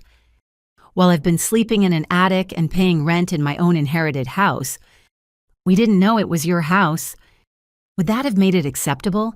If Aunt Helen hadn't left me this place, would it be fine that I pay $700 for an unheated attic room, while Madison lives rent-free in a suite? He turned to face me, and for the first time in years, I saw real emotion crack through his accountant's facade. You're acting just like your mother, stubborn and unforgiving. The comparison meant as criticism felt like a gift. Mom was stubborn about things that mattered, I said. She was unforgiving of cruelty and injustice. If that makes me like her, I'm honored. Your mother also believed in family and forgiveness, in second chances. Mom believed in standing up for what's right. She taught me to know my worth, to demand respect, to fight for fairness. Somewhere along the way, I forgot those lessons. But Aunt Helen remembered, and she made sure I'd have the tools to remember too. Helen was a meddling old woman who never approved of my remarriage, he spat. Helen was the only family member who kept checking on me after Mom died, the only one who noticed I was being turned into a servant, the only one who cared enough to do something about it. By going behind our backs, by secretly buying our house, by ensuring I'd have security and dignity, by giving me the power to demand better treatment, by showing more love and concern in death than you've shown in life. The words hung between us like a blade. My father's face went from red to white, aging 10 years in seconds. How dare you, he said, his voice low and dangerous. I've fed you, housed you, kept you safe. You've allowed your wife and stepdaughter to treat me like unpaid help. You've stood by while they erased Mom from this house. You've chosen their comfort over my dignity every single day for 7 years. I chose happiness. The words exploded from him. I chose to move forward instead of wallowing in grief. I chose a woman who made me laugh again, who brought light back into my life. And I paid the price for your happiness. You volunteered. No one forced you to cook and clean. I volunteered to help family through a transition. You all turned it into an expectation, then an obligation, then treated me with contempt for fulfilling it. And you let them, because your happiness mattered more than your daughter's well-being. He sank back onto the chair, suddenly looking every one of his 58 years. Patricia makes me happy, he said quietly. For the first time since your mother died, I'm happy. At what cost, Dad? At what cost? You don't understand, he continued, not seeming to hear me. When your mother died, I thought I'd never feel anything again. Patricia brought me back to life. Yes, she has her flaws. Yes, Madison is difficult, but they're my family now. And I'm not. He looked up at me then, and I saw the truth in his eyes before he spoke it. You remind me of her, he said simply. Every day, every gesture, every word, you're so much like your mother, it hurts to look at you sometimes. Patricia and Madison, they're easier. They don't carry ghosts. The admission should have destroyed me. Instead, I felt a strange clarity, like finally understanding a math problem that had puzzled me for years. So you let them push me into the attic, I said slowly. Let them erase Mom from the house. Let them treat me like a servant, because it was easier than dealing with your grief. I'm not proud of it. But you're not sorry either. Not really. You're only here because Patricia's plan failed, and now you need somewhere to live. That's not... He stopped, unable to finish the lie. Where are we supposed to go, Jamie? With my credit ruined, who's going to rent to us? That's not my problem to solve. I'm your father. Yes, I agreed. You are. And for 16 years after Mom died, I needed a father. I needed protection guidance, someone to stand up for me. Instead, I got a man who chose the path of least resistance, who sacrificed his daughter's well-being for his own comfort, who let strangers turn me into a servant in my own home because it was easier than having difficult conversations. Strangers, Patricia is my wife. Patricia is a woman who saw an opportunity, a grieving widower with a nice house, and a daughter who could be manipulated into domestic service. And you let her do it because she made you happy. He stood abruptly, looming in the small space. You're being cruel, vindictive. This isn't you, Jamie. No, I said quietly. This is exactly me. The me that Mom raised strong, principled, unwilling to accept less than I deserve. The me that you've spent 7 years trying to suppress because she was inconvenient to your new life.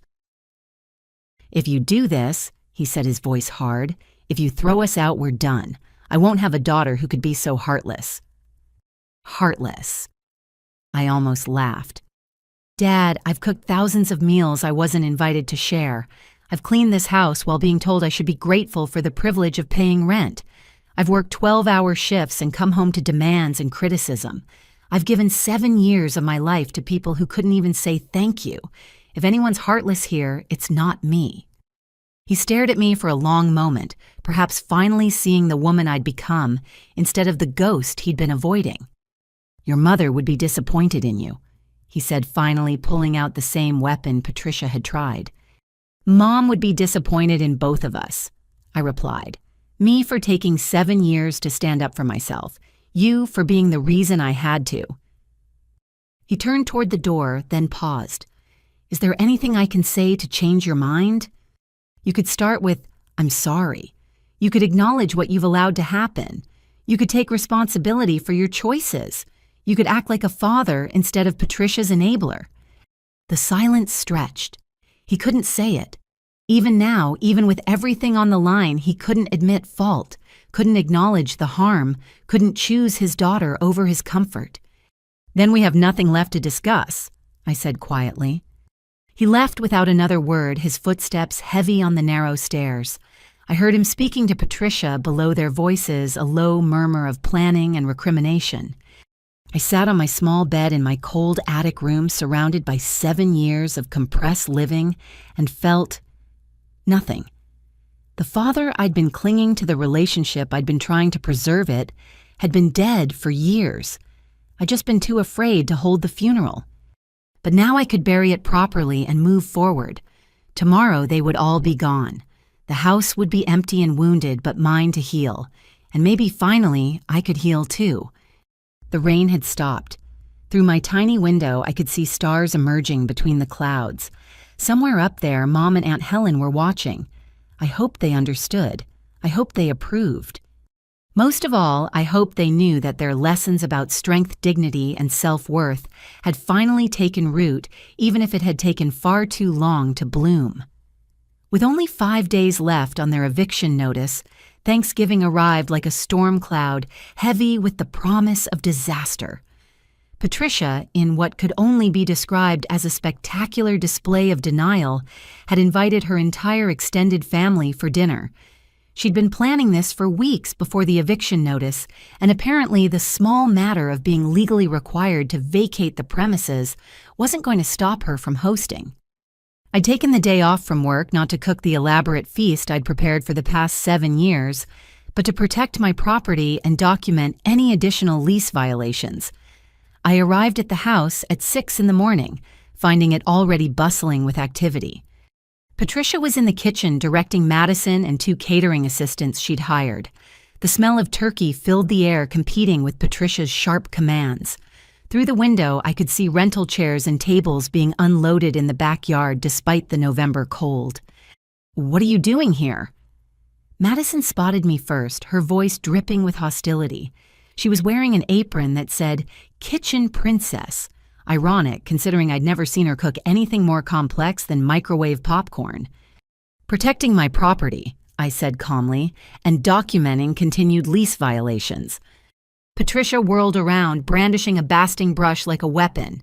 "Don't you dare ruin this holiday. My family is coming from Connecticut, New Jersey, and Delaware. This dinner has been planned for months.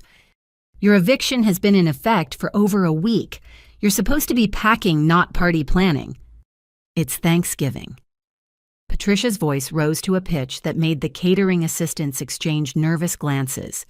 "A day for family, for gratitude, for respecting legal notices and property rights," I finished. "Every person you invite is another unauthorized guest on my property." "You're not seriously going to call the police on Thanksgiving?" Madison challenged.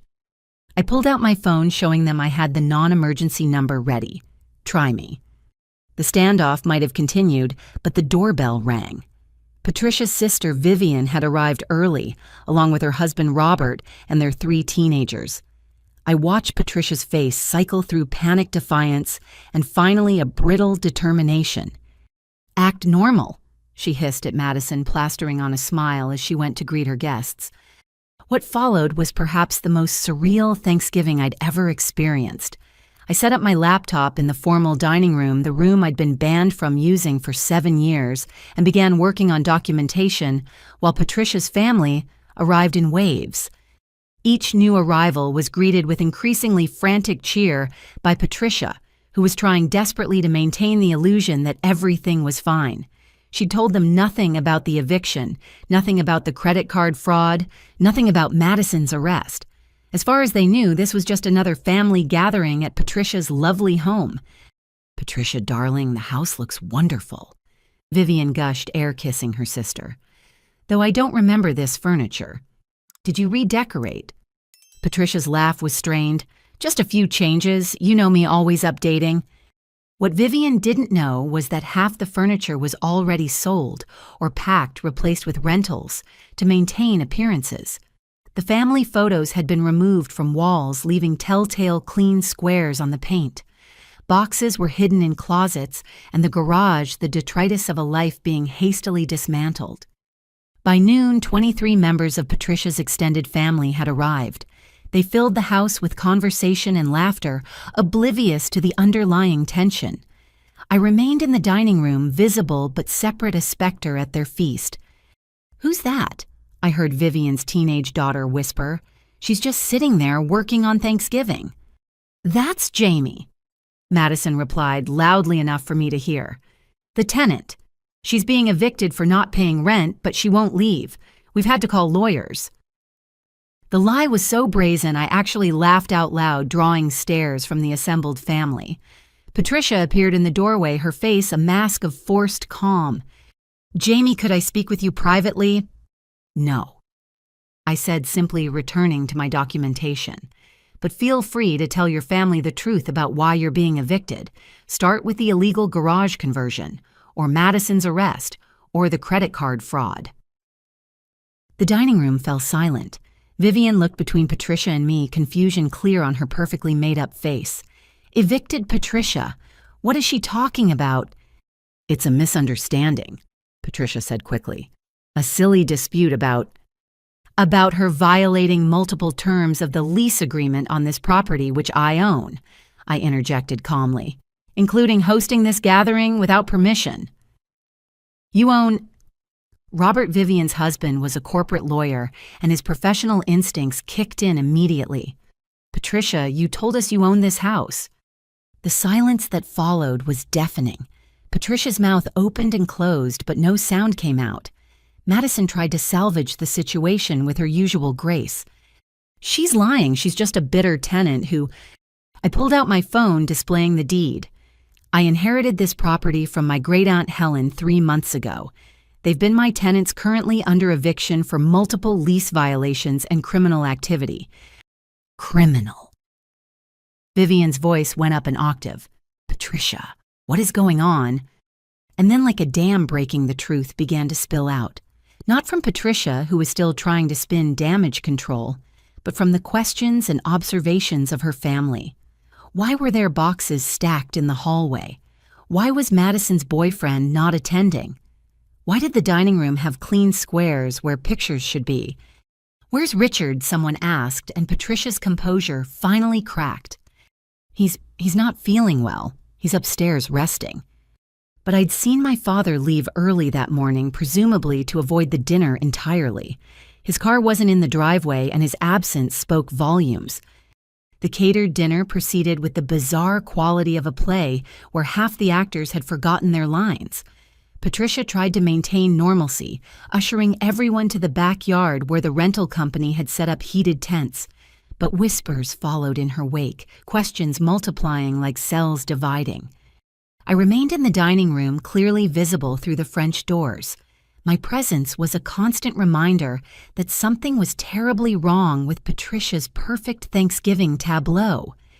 The breaking point came when Vivian's son, a college student with more curiosity than tact, Googled the property address on his phone. Aunt Patricia. He announced to the table loud enough for everyone to hear, this house was sold 5 years ago to something called Phoenix Holdings, LLC.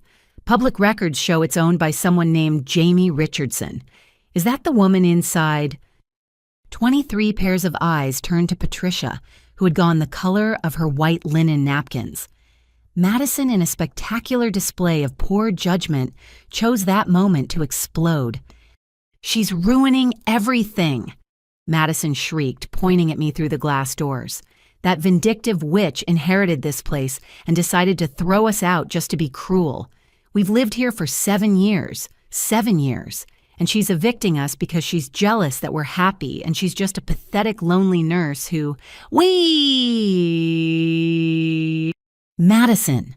Patricia's voice cut through her daughter's tirade like ice. Stop talking! But it was too late. The facade had crumbled entirely. Vivian was on her feet demanding explanations. Other family members were pulling out phones, presumably looking up eviction law's property records, and probably Madison's recent arrest. I chose that moment to act.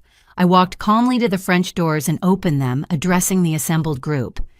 I apologize for interrupting your meal, I said, my voice carrying clearly across the stunned gathering.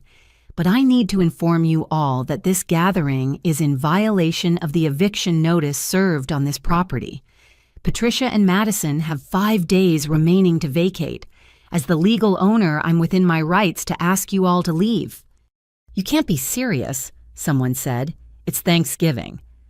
A holiday that Patricia chose to host despite being under legal eviction, I replied. Every moment you remain here is a further violation that strengthens my case for immediate removal. Patricia.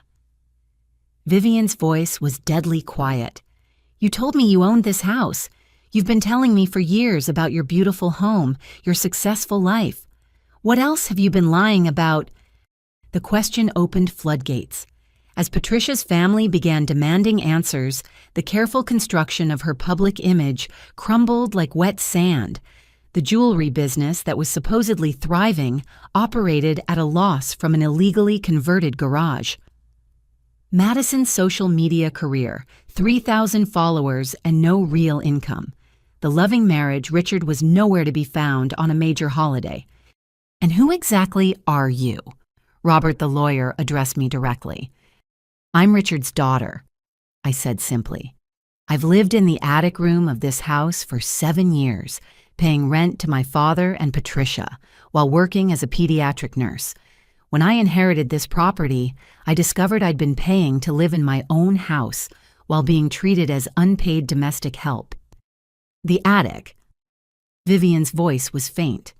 Patricia, you made your stepdaughter live in the attic. She chose to, Patricia protested. She volunteered. We never forced. I have 7 years of text messages asking for help with rent, demanding I cook holiday meals and referring to me as the help. I interrupted. Would you like to see them? What followed was perhaps the most thorough public dismantling of a person's reputation I'd ever witnessed. Patricia's family, already suspicious, began piecing together years of small lies and exaggerations. The designer clothes that were really outlet purchases. The successful business that never seemed to generate income. The perfect family that was held together by exploitation and denial. Madison, seeing her mother's social standing crumble, turned on her with the viciousness of a cornered animal. "This is your fault," she screamed at Patricia. "You said we'd be fine. You said Jamie was too weak to ever stand up to us. You promised I'd get the house when you married Richard." That revelation sent another shockwave through the gathering. Patricia had apparently been promising her daughter an inheritance that was never hers to give. "I think," Vivian said with icy dignity, "that we should go. Robert, get the children." The exodus was swift and brutal. 23 members of Patricia's extended family packed up and left, some without even saying goodbye. Vivian paused at the French doors, looking back at her sister with something between pity and disgust. "I always wondered how you afforded this lifestyle on Richard's accountant's salary," she said quietly. "Now I know. You built it on the back of a grieving young woman. How do you sleep at night?" "Patricia." She left without waiting for an answer. Within an hour, the backyard was empty except for the rental furniture and the ruins of a feast. Patricia sat at the head of the abandoned table looking older and smaller than I'd ever seen her. Madison had stormed off to her room, her sobs audible even from outside. I returned to the dining room, packing up my laptop and documentation. Through the window, I could see Patricia still sitting in the cold November air, surrounded by the wreckage of her carefully constructed life. My phone buzzed. A text from my father. "Patricia says you ruined Thanksgiving. I hope you're satisfied." I didn't respond. There was nothing left to say. As I prepared to leave, Patricia appeared in the doorway. Her makeup was ruined, her perfect hair disheveled, her holiday dress wrinkled and stained. "You destroyed me," she said quietly. "In front of my entire family, you destroyed me." "No," I corrected gently. "You destroyed yourself. I just stopped enabling the fiction." She had no response to that. I gathered my things and left, driving back to the hotel through streets quiet with holiday peace. Somewhere families were gathering in warmth and gratitude. Somewhere people were sharing meals without exploitation or cruelty. And somewhere in a beautiful Victorian house on Magnolia Street, Patricia Morrison sat alone among the ruins of a Thanksgiving that had revealed the truth she'd spent 7 years hiding. 5 more days, then I could begin rebuilding what they'd torn down, creating a home built on honesty instead of lies, respect instead of exploitation, and genuine love instead of calculated manipulation. It wouldn't be easy, but for the first time in 7 years, it would be real. The day after Thanksgiving, I woke to find my phone exploding with notifications. Dozens of tags on Instagram, Twitter, and TikTok. My stomach sank as I opened the first alert. Madison had gone nuclear. Her Instagram story was a masterclass in vindictive fiction. She'd posted a series of photos and videos, each carefully crafted to paint me as the villain in her family's tragedy.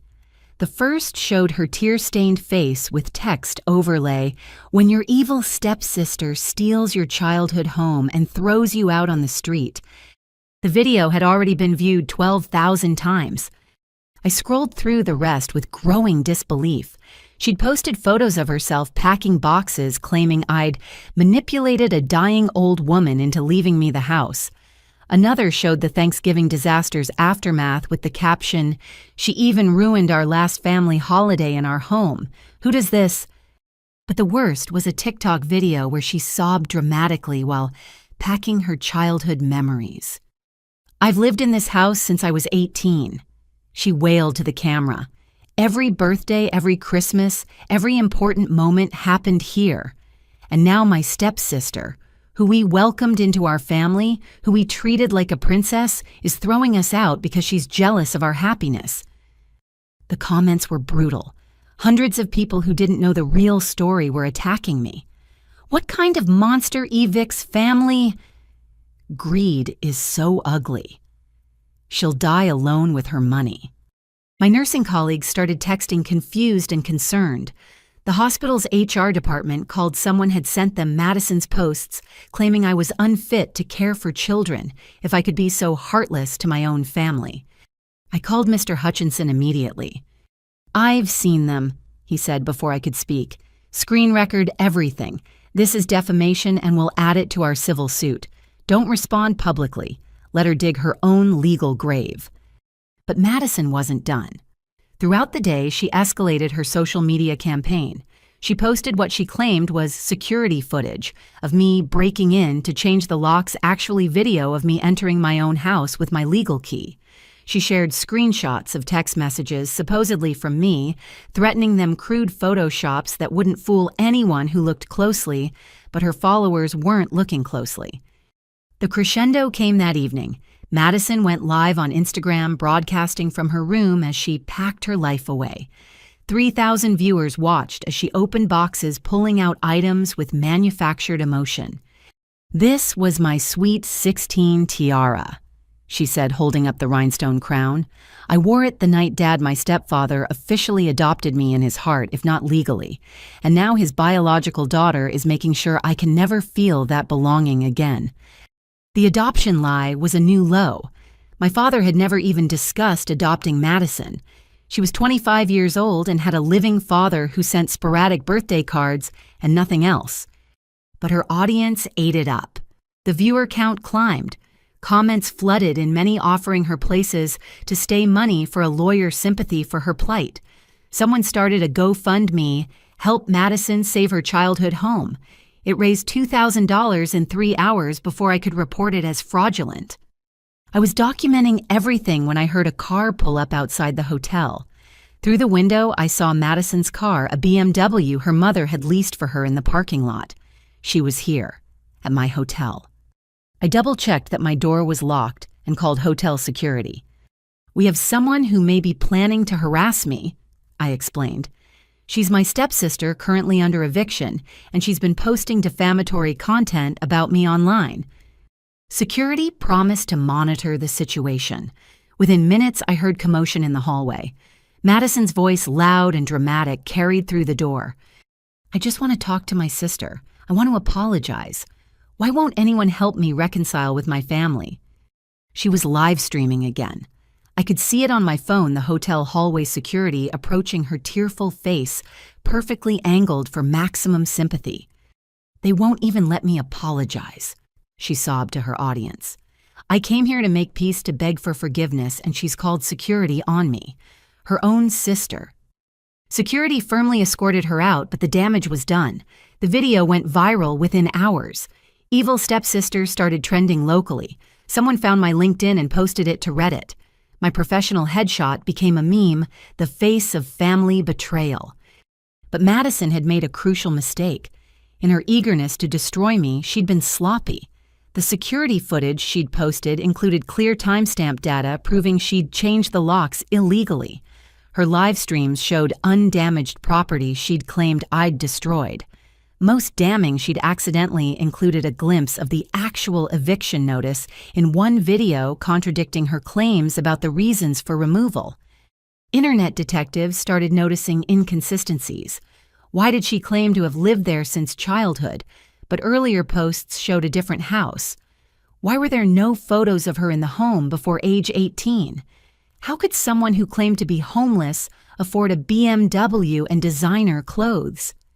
The tide began to turn, but not before the damage spread. My supervisor called parents of patients had seen the posts and expressed concern. While the hospital supported me, they suggested I take a few days off until things calmed down. Madison, drunk on viral attention, escalated further. She posted a tour of her house, showing damage that didn't exist, claiming I'd already started destroying her home. But sharp-eyed viewers noticed something she'd missed. Visible in several shots were the security cameras I'd installed after her birthday party. I'd recorded everything. Working with Mr. Hutchinson, we prepared a comprehensive response. Not emotional appeals or social media drama, but facts. Security footage of Madison's party showing her destroying property. Time-stamped video of her entering my locked room. Audio from the cameras in common areas where recording was legal, capturing her calling me the help, and discussing how to milk Jamie for everything before Mom marries someone richer. We sent cease and desist letters to Madison and Patricia demanding they stop the defamatory posts. When Madison ignored them, continuing her campaign, we released the security footage. The internet's judgment was swift and merciless. The same commenters who'd called me a monster now turned on Madison with double the venom. Her Instagram followers plummeted. The GoFundMe was shut down with a fraud warning. Someone found her old posts bragging about living rent-free and never having to work like regular people. But Madison wasn't finished. Cornered and exposed, she lashed out with one final desperate video. Fine, you want the truth. She was clearly intoxicated, mascara, streaking hair disheveled. Yeah, we treated her like crap, so what? She let us. For 7 years, she cooked and cleaned and paid rent like a good little servant, because she's too pathetic to stand up for herself. And now she suddenly grows a spine because some old lady felt sorry for her. She's not a victim, she's a doormat who got lucky. The video was meant to hurt me, but it became her complete undoing. In trying to wound me, she'd confessed to everything: the exploitation, the cruelty, the deliberate nature of their treatment. Major news outlets picked up the story. Influencers' viral rant exposes years of family exploitation became a trending topic. Her employer, the real estate firm that had already been questioning her after the birthday party arrest, fired her immediately. The BMW was repossessed when Patricia stopped making payments. Madison's carefully curated online persona crumbled entirely. The next morning, I received a package at the hotel. Inside was an envelope of cash, $3,000, and a note in Madison's handwriting. "This is all I have. Please don't release any more videos. I'm sorry, I'll leave quietly." I stared at the money, probably from the GoFundMe, before it was shut down. It wasn't even a fraction of what I'd spent supporting the household over 7 years, but it wasn't about the money. It never had been. I had Mr. Hutchinson return it with a simple message. "Use this for your moving expenses. Leave by the deadline. Stop the harassment. No further contact." Madison's social media went dark after that. The videos were deleted, the accounts made private, or deactivated entirely. The internet moved on to its next drama, leaving only archived screenshots and think pieces about toxic family dynamics in the social media age. But the real cost was higher than followers or reputation. Madison had spent so long crafting an online persona that she'd forgotten how to exist without it. Her entire identity had been built on the fiction of being a successful influencer from a perfect family. Without that fiction, she had nothing. 3 days remained on the eviction notice. The house was quiet when I drove by. No more parties, no more drama, just the steady work of lives being packed into boxes. Madison's revenge had backfired spectacularly, accelerating their departure and cementing my decision. Sometimes the best response to someone trying to destroy you is simply to let them reveal who they really are. Madison had done that more thoroughly than I ever could have. The truth, as they say, had set us all free, just not in the way she'd intended. My lawyer, Mr. Hutchinson, arrived at the hotel the next morning with a manila envelope that felt heavier than its physical weight suggested. "I've been saving this for the right moment," he said, settling into the small chair by the window. "Your aunt was very specific about when you should receive this additional documentation. Inside the envelope were photographs, letters, and a thick document that looked like a private investigator's report. My hands trembled slightly as I began to read.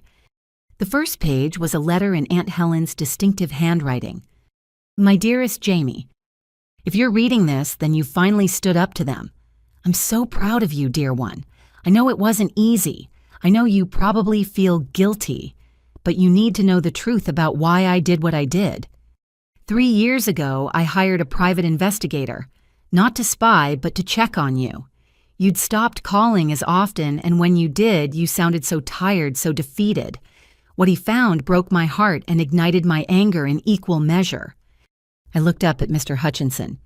She hired a private investigator. He nodded. She was concerned, but didn't want to interfere directly. She knew you'd refuse help out of pride or misplaced loyalty, so she gathered evidence instead. I returned to the letter. The investigator documented everything. The photos will show you what I saw you coming home from 12-hour shifts to cook elaborate meals you weren't invited to share, you cleaning while they lounged by the pool you weren't welcome to use, you paying rent for an attic room while Madison lived like a princess in what should have been your space. But the worst part was watching you shrink. Each year you became smaller, quieter, less like the vibrant young woman your mother raised. They weren't just taking your labor, Jamie. They were stealing your light.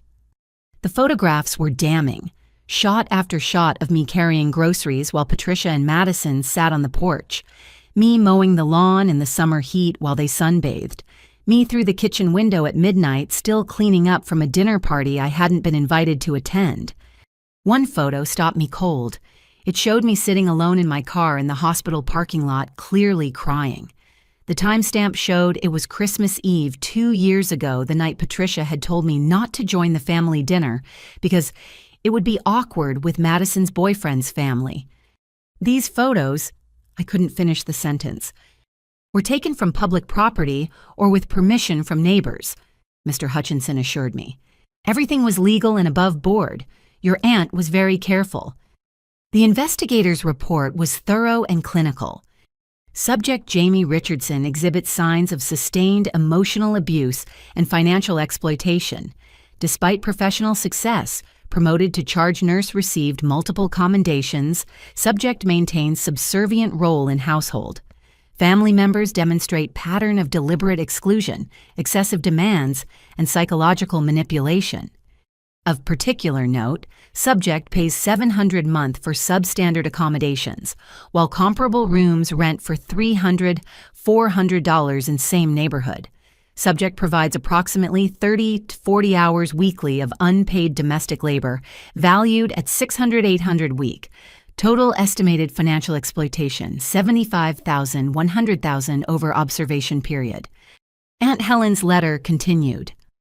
I wanted to storm in and rescue you immediately, but my lawyer, dear Mr. Hutchinson, who's been so patient with my schemes, advised patience. He said you needed to come to the realization yourself that any change had to come from you. So I made my plans. I bought the house through a trust, ensuring they could never find out. I documented everything, and I waited, hoping you'd find your strength before it was too late. The house was never really about property, dear one. It was about giving you the power to reclaim your life. Every month they paid rent they were paying into your freedom fund. Every lease violation they committed was another tool for your eventual liberation. There was more, so much more. Financial records showing how Aunt Helen had structured the purchase to maximum benefit for me. Legal strategies she'd developed with Mr. Hutchinson for various scenarios, even psychological resources for recovering from long-term emotional abuse. She loved you very much, Mr. Hutchinson said quietly as I wiped away tears. She called you her true granddaughter, even though you were technically her great-niece. Said you were the only one who inherited your mother's strength, even if it had been buried under others' cruelty. One document caught my eye, a transcript of a conversation between Aunt Helen and the investigator. Has there been any physical abuse? P.I. No, ma'am. It's all psychological and financial. A.H. In some ways, that's worse. Bruises heal. But when they convince you that you deserve mistreatment, that you're lucky to have what little they give you, That damage goes deep. PI, what do you want me to do? AH, keep watching, keep documenting, and pray she finds her backbone before they break her completely. The final page of Aunt Helen's letter was dated just a month before her death. I won't be here to see you reclaim your life, dear one. My doctor says weeks, maybe days, but I'll die knowing I've given you the tools you need. The house, the evidence, the legal framework, it's all there waiting for you. But more importantly, I want you to know this.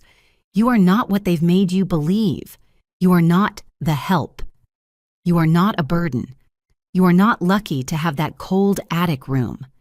You are a talented, compassionate woman who saves children's lives. You are your mother's daughter, strong, capable, worthy of respect and love. You are someone who deserves to eat at the table, not in the kitchen. Someone who deserves to swim in the pool, not just clean it.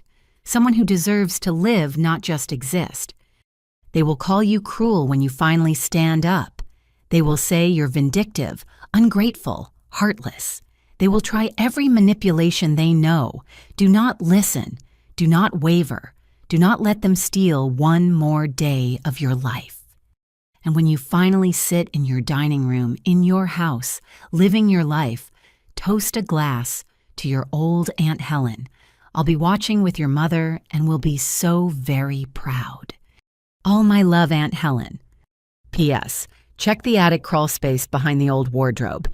I left something for you there during my last visit. I looked at Mr. Hutchinson in shock. There's something in the house. He smiled. She insisted on visiting one last time about 6 months before she passed. Said she wanted to see the place once more. She was alone in the attic for about an hour, told Patricia she was praying in the space where her dear friend's daughter slept. I thought back to that visit. Patricia had been annoyed by Aunt Helen's request to see my room, but couldn't refuse a 90-year-old woman. I'd been at work, had missed seeing her that final time. What did she leave? I asked. I don't know, Mr. Hutchinson admitted. She never told me. Just smiled that mischievous smile of hers and said you'd understand when you found it. I stared at the pile of evidence, years of documentation, carefully gathered proof of my exploitation. Aunt Helen had seen what I'd been too close to see. She'd watched them dim my light and had spent her final years ensuring I'd have the chance to shine again. There's one more thing, Mr. Hutchinson said, pulling out a final envelope. She instructed me to give you this only after you'd read everything else. Inside was a single photograph my mother and Aunt Helen at my mother's wedding, both radiant with joy. On the back in my mother's handwriting, "Thank you for being my daughter's guardian angel. Love always, Sarah." Below that, in Aunt Helen's shaky script, "Promise kept, my dear Sarah. Your daughter has found her way home." I broke down completely, then sobbing for the great aunt who'd loved me enough to orchestrate my freedom from beyond the grave. For my mother who'd been gone so long, but whose strength still lived in me. For the 7 years I'd lost and the lifetime I'd gained. Mr. Hutchinson quietly gathered the documents, leaving me the photos and letters. "Take your time," he said gently. "The house will be yours in 2 days. Then you can find whatever Helen left for you." After he left, I sat among the evidence of years of love and planning. Aunt Helen had seen me not as I was diminished and exploited, but as I could be. She'd believed in my strength even when I'd forgotten it existed. 2 more days. Then I could search that crawl space and discover the final piece of Aunt Helen's elaborate plan to save me from a life of servitude. Whatever she'd hidden there, I knew it would be exactly what I needed to hear, exactly when I needed to hear it. Some angels don't have wings. Some have white hair, sharp minds, and the patience to wait years for justice. Aunt Helen had been my angel working quietly in the background, ensuring that when I finally found my courage, I'd have everything needed to reclaim my life. 2 more days. I could hardly wait. The final eviction day arrived with the kind of crisp winter morning that makes everything feel more intense, more real. December 1st, a new month, a new beginning, and the end of my family's 7-year occupation of my house. The 48-hour emergency eviction had expired at midnight. They were now officially trespassing.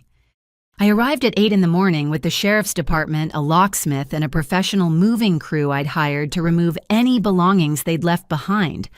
What I found defied belief. Patricia and Madison had barricaded themselves inside. They'd changed the locks again illegally and moved furniture against the doors. Through the windows, I could see them inside Patricia on her phone and Madison filming everything on her camera despite her previous social media disaster.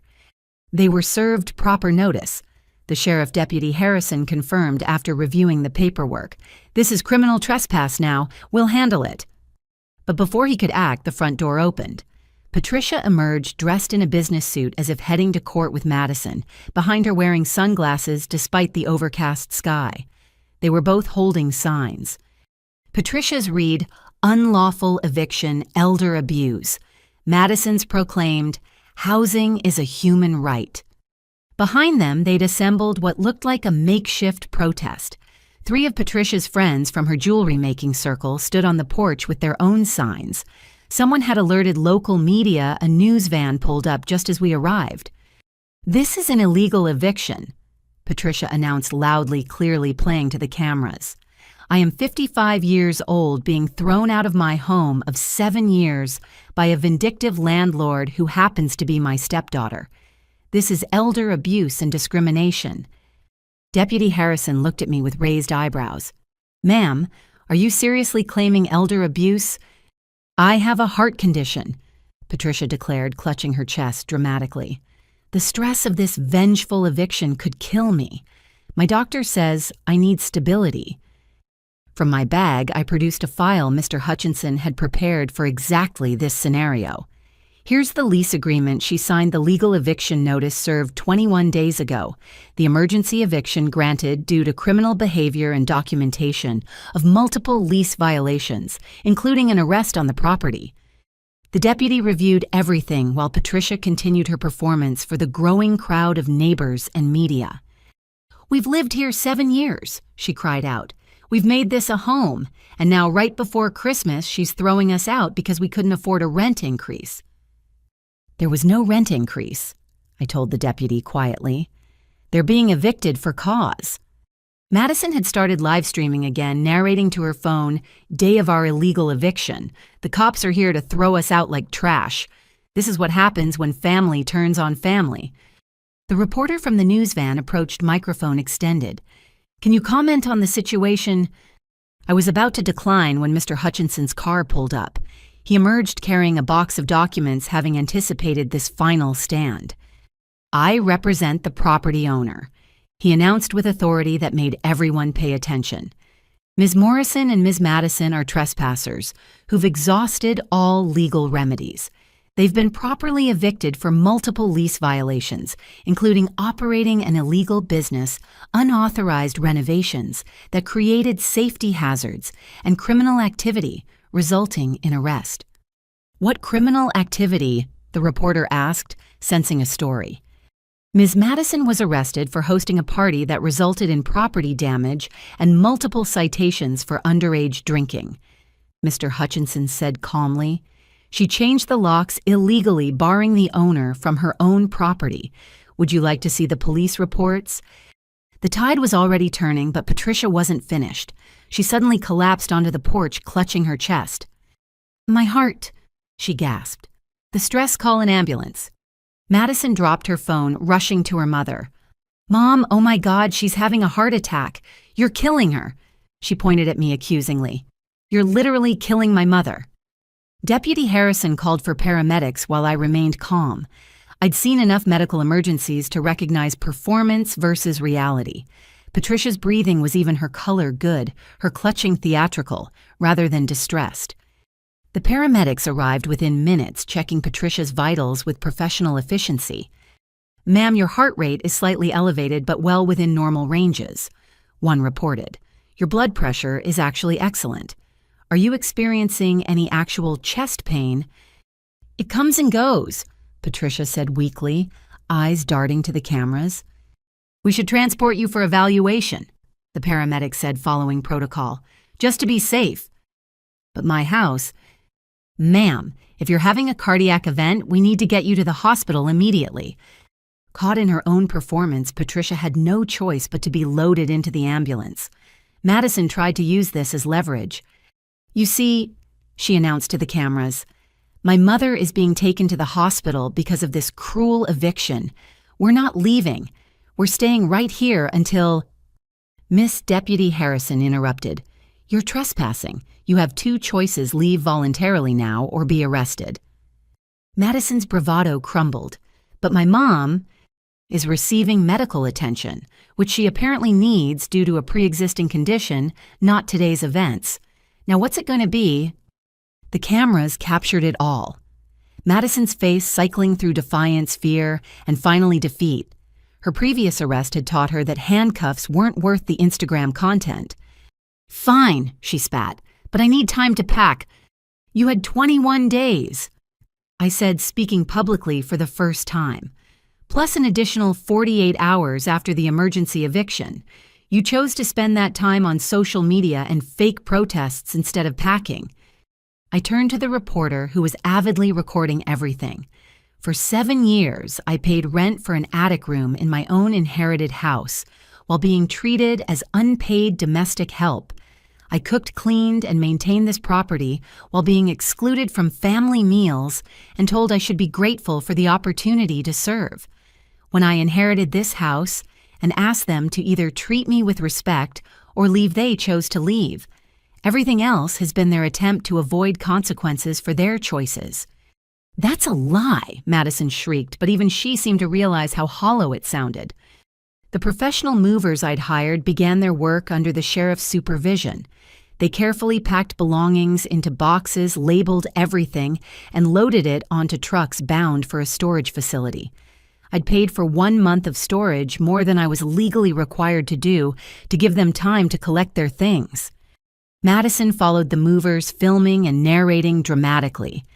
"There goes my childhood dresser, my memories, my life." But the neighbors who'd gathered weren't buying it. Many had witnessed years of my treatment. Mrs. Chen stood at her fence, arms crossed, shaking her head at Madison's theatrics. "I remember when you moved in," Mrs. Chen called out loud enough for everyone to hear. "You were 18, not a child, and that dresser came from a garage sale 2 years ago. I was there when your mother bought it for $40. Other neighbors began sharing their own observations. Mr. Peterson from 2 houses down mentioned seeing me mowing the lawn at dawn before hospital shifts. The Kaufmans recalled birthday parties I wasn't invited to despite preparing all the food. Sarah from across the street talked about hearing Patricia screaming at me for buying the wrong brand of coffee. The narrative Patricia and Madison had tried to craft of cruel eviction and family betrayal crumbled under the weight of community testimony. The locksmith changed the locks for the final time, installing a high-security system Mr. Hutchinson had recommended. The house was legally and finally mine. Madison made one last attempt at drama, throwing herself across the doorway. "You can't do this. This is my home." "No," I said firmly. "It's mine. It's been mine for 3 months legally and for 28 years by right of birth and love. You're no longer welcome here." Deputy Harrison gently but firmly moved Madison aside. She stood on the lawn looking lost without her props and protest signs. "Where am I supposed to go?" she asked, and for the first time it sounded like a genuine question rather than manipulation. "That's not my responsibility," I replied. "But I'd suggest you start with getting a job and learning to support yourself. You're 25 years old, it's time." The news crew packed up, having gotten their story. The neighbors dispersed, many offering me quiet words of support. The movers finished loading the trucks and handed me an inventory. Madison called an Uber, dragging her immediately necessary belongings in designer luggage. Before getting in the car, she turned back one more time. "I'll never forgive you for this," she said. "I'm not asking for forgiveness," I replied. "I'm asking for you to leave, and now finally you have." The Uber pulled away, taking Madison to wherever Patricia's friends would house her. The sheriff's department left after confirming the property was secure. Mr. Hutchinson shook my hand and promised to handle any remaining legal issues. And then for the first time in 7 years, I stood alone in front of my house with keys that only I possessed. The sun broke through the clouds as I unlocked the door and stepped inside. The house was empty, echoing with possibility. There was damage to repair, cleaning to be done, and a life to rebuild. But first, there was something I needed to find. I climbed the stairs to the attic, my prison for 7 years, and looked for the crawl space behind the old wardrobe. Whatever Aunt Helen had left for me was waiting, and finally, I was ready to receive it. The moving day meltdown was over. The protests had failed. The performances had ended. I was home. That evening, as golden sunset light filtered through the empty rooms of my finally peaceful house, I heard a car pull into the driveway. Through the living room window, I watched my father emerge from his sedan, moving slowly, looking every day of his 58 years, and then some. He stood at the front door for a long moment before knocking a soft, hesitant sound that carried through the empty house. I'd been cleaning the kitchen, trying to erase the last traces of Patricia's occupation, and my hands were covered in suds. I dried them deliberately, taking my time. He knocked again, slightly louder. When I opened the door, I was struck by how diminished he looked. His usually pressed shirt was wrinkled, his salt and pepper hair uncombed. Behind him, the garden my mother had planted was visible in the dying light, the garden Patricia had wanted to pave over, but hadn't gotten around to destroying. "Hello, Dad." "Jamie." His voice was hoarse. "May I come in?" I stepped aside, letting him enter the house where he'd lived for decades, but which had never truly been his home, not since Mom died anyway. He walked into the living room, now empty of furniture, and stood awkwardly in the space where his recliner had been. "Patricia's in the hospital," he said without preamble. "Observation. They say it's anxiety, not her heart." I assumed as much. He turned to face me, and I saw something I'd never seen before in his eyes, genuine confusion. "How did we get here, Jamie? How did it come to this?" "You tell me, Dad. You're the one who chose this path." He moved to the window, looking out at the street where neighbors were settling in for quiet evenings. Normal families doing normal things. "I've left Patricia," he said quietly. The words hung in the air between us. I waited, having learned over the years that silence often prompted more honesty than questions. "I went to the hospital," he continued. "She was screaming at the nurses, demanding special treatment, threatening to sue everyone. And Madison was there, filming it all for her social media, turning her mother's fake crisis into content. And I realized I've been living in a circus. I've been so desperate to not be alone that I surrounded myself with chaos and called it family." He turned back to me, and for the first time in years, he looked directly at me, not through me or around me, but at me. "I've been a terrible father." The admission should have felt like victory. Instead, it just felt sad. "Yes," I agreed simply. "You have." He flinched, but didn't argue. Moving slowly like an old man, he lowered himself to sit on the floor where his chair used to be. After a moment, I joined him, sitting cross-legged like we used to when I was little, and he'd read me stories. "Your mother would have hated what I became," he said, pulling out a manila envelope from his jacket. "I found these while packing. I've been saving them." He handed me the envelope with shaking hands. Inside were photographs I'd never seen my mother in her garden, laughing at something off camera. My parents' wedding day, Mom holding infant me in the hospital.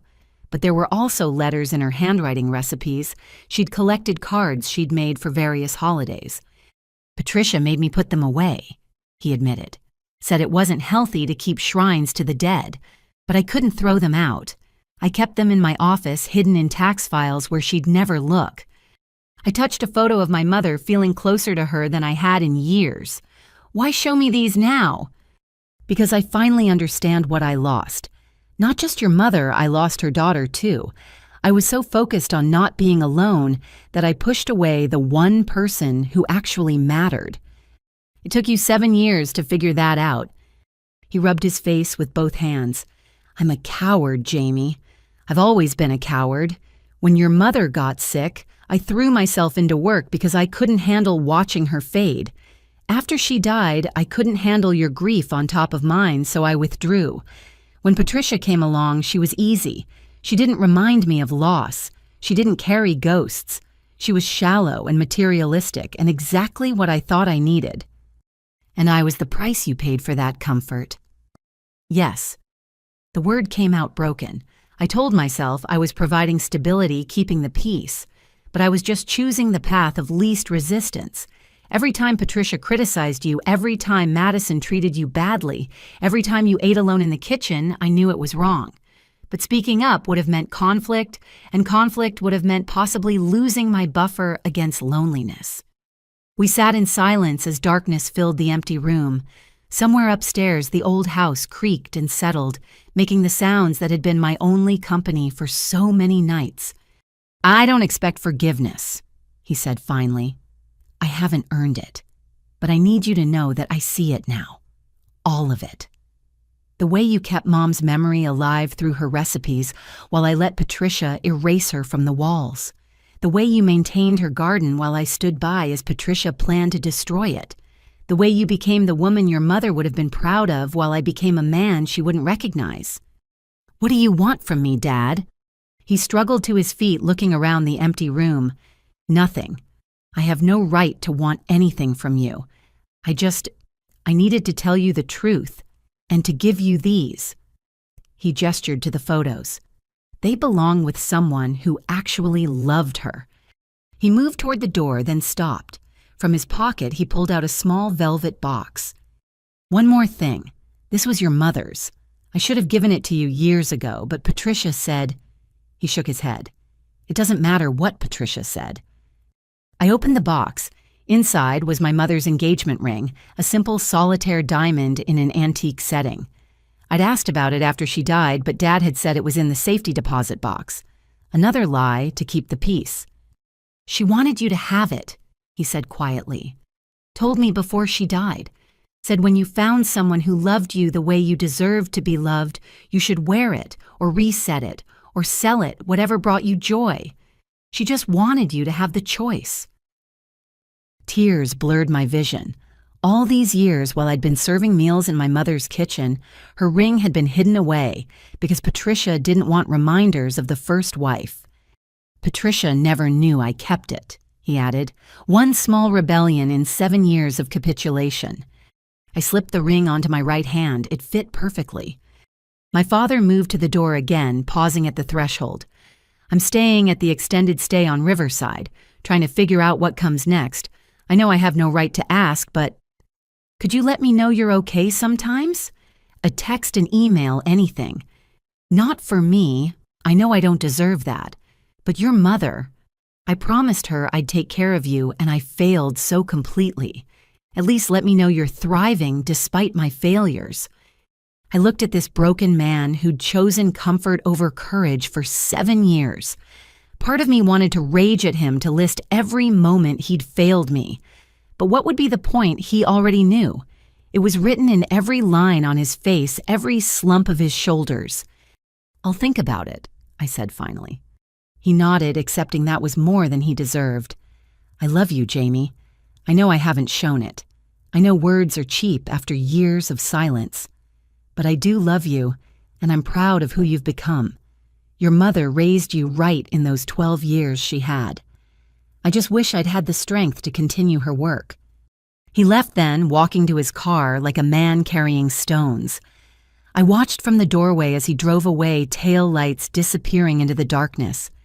I closed the door and locked it, then stood in my empty house holding my mother's photos and wearing her ring. The silence felt different now, not lonely, but peaceful. Not abandoned, but free. My father had finally stood up, not for me that ship had sailed, but to me. He'd acknowledged his failures, returned what he'd hidden and left without asking for absolution I couldn't give. It wasn't enough. It could never be enough to erase 7 years of betrayal. But it was something, a period at the end of a long, painful sentence. I climbed the stairs to the attic one more time, ready now to find whatever Aunt Helen had left. My mother's ring caught the hallway light, sparkling like a promise. My father had made his last stand, such as it was.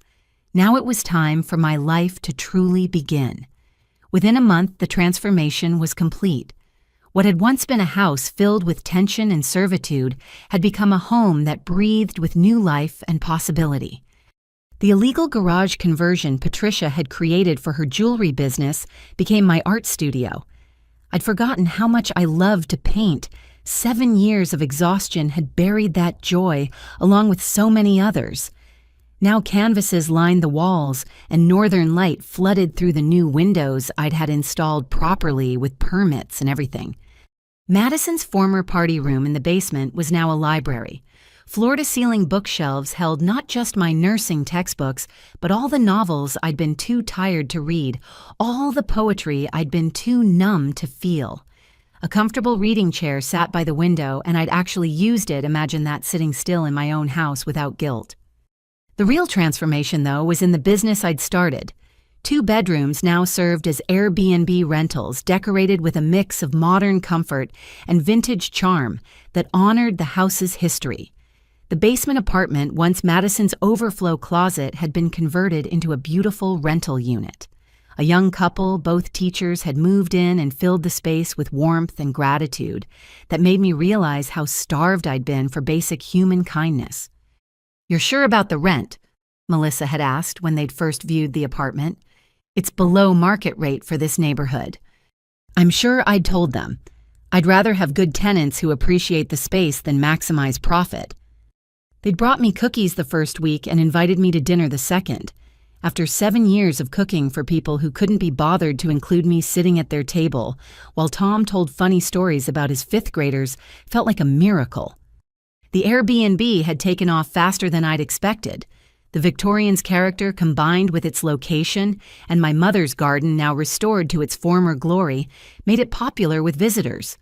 I'd even hired Mrs. Chen's niece, a college student, to help with the cleaning and check-ins. "You're a natural at this," she'd told me after I'd explained my system for the 3rd time, worried I was being too particular. So organized, but also so welcoming. The local news station had called wanting to do a follow-up story. From family drama to business success, local nurse transforms inherited home into thriving rentals. I'd agreed, but only because it gave me a chance to set the record straight. The reporter, the same one who'd covered the eviction drama, sat across from me in my beautiful living room, now furnished with pieces that I'd chosen that reflected my taste, my comfort. "This is quite a change from a month ago," she noted. "It's amazing what you can accomplish when you're not spending 40 hours a week cooking and cleaning for people who treat you like hired help," I said with a smile. "The video of that eviction day went viral. How did you handle the public attention?" "By focusing on the truth. For 7 years, I paid rent to live in an attic room of a house I'd inherited while being treated as unpaid domestic labor.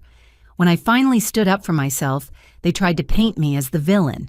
But truth has a way of surfacing. What would you say to critics who felt you should have been more forgiving?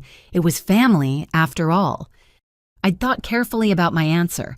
Family isn't about blood or marriage certificates. It's about how you treat people when you think no one's watching.